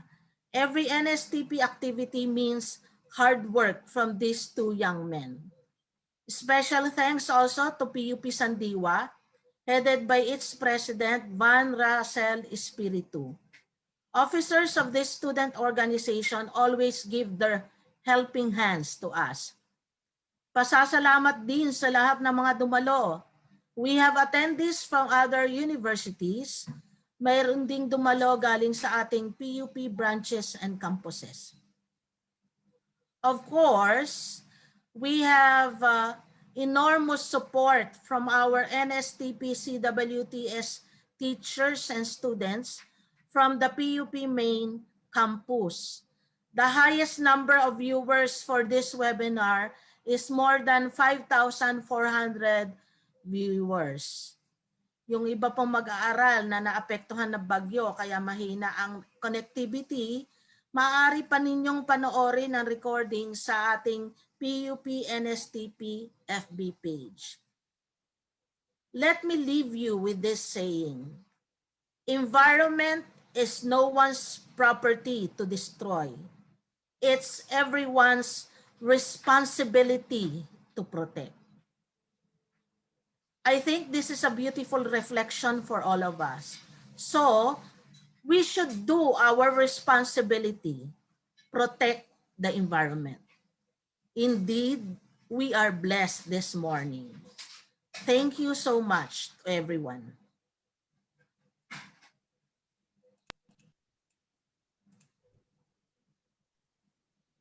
Thank you very much for that message, Dr. Rovelina Bihacolvia. And now this has been the end of our webinar for today. But if you have missed on some important points regarding to the talk earlier, worry not, for you can replay the whole webinar right after this. Ayan. And of course, do not forget to like and follow the official Facebook page of PUP National Service Training Program and PUP Sandiwa for more updates and announcements regarding to our future activities, as PUP-NSTP will always create ways to serve even amidst the trying times. And on behalf of our resource speakers, PUP-NSTP, DENR-NCR, PIA-NCR, and PUP Sandiwa, maraming salamat po. Muli at your service, Ira Goles, nagtitiwala sa pinag-isang diwat at hika para sa Diyos, Pilipino at bansa. Ngunit bago po natin formal na isara ang programa para sa araw na ito, buong galak po nating awitin ang himno ng Sintang Paaralan. Magandang araw po.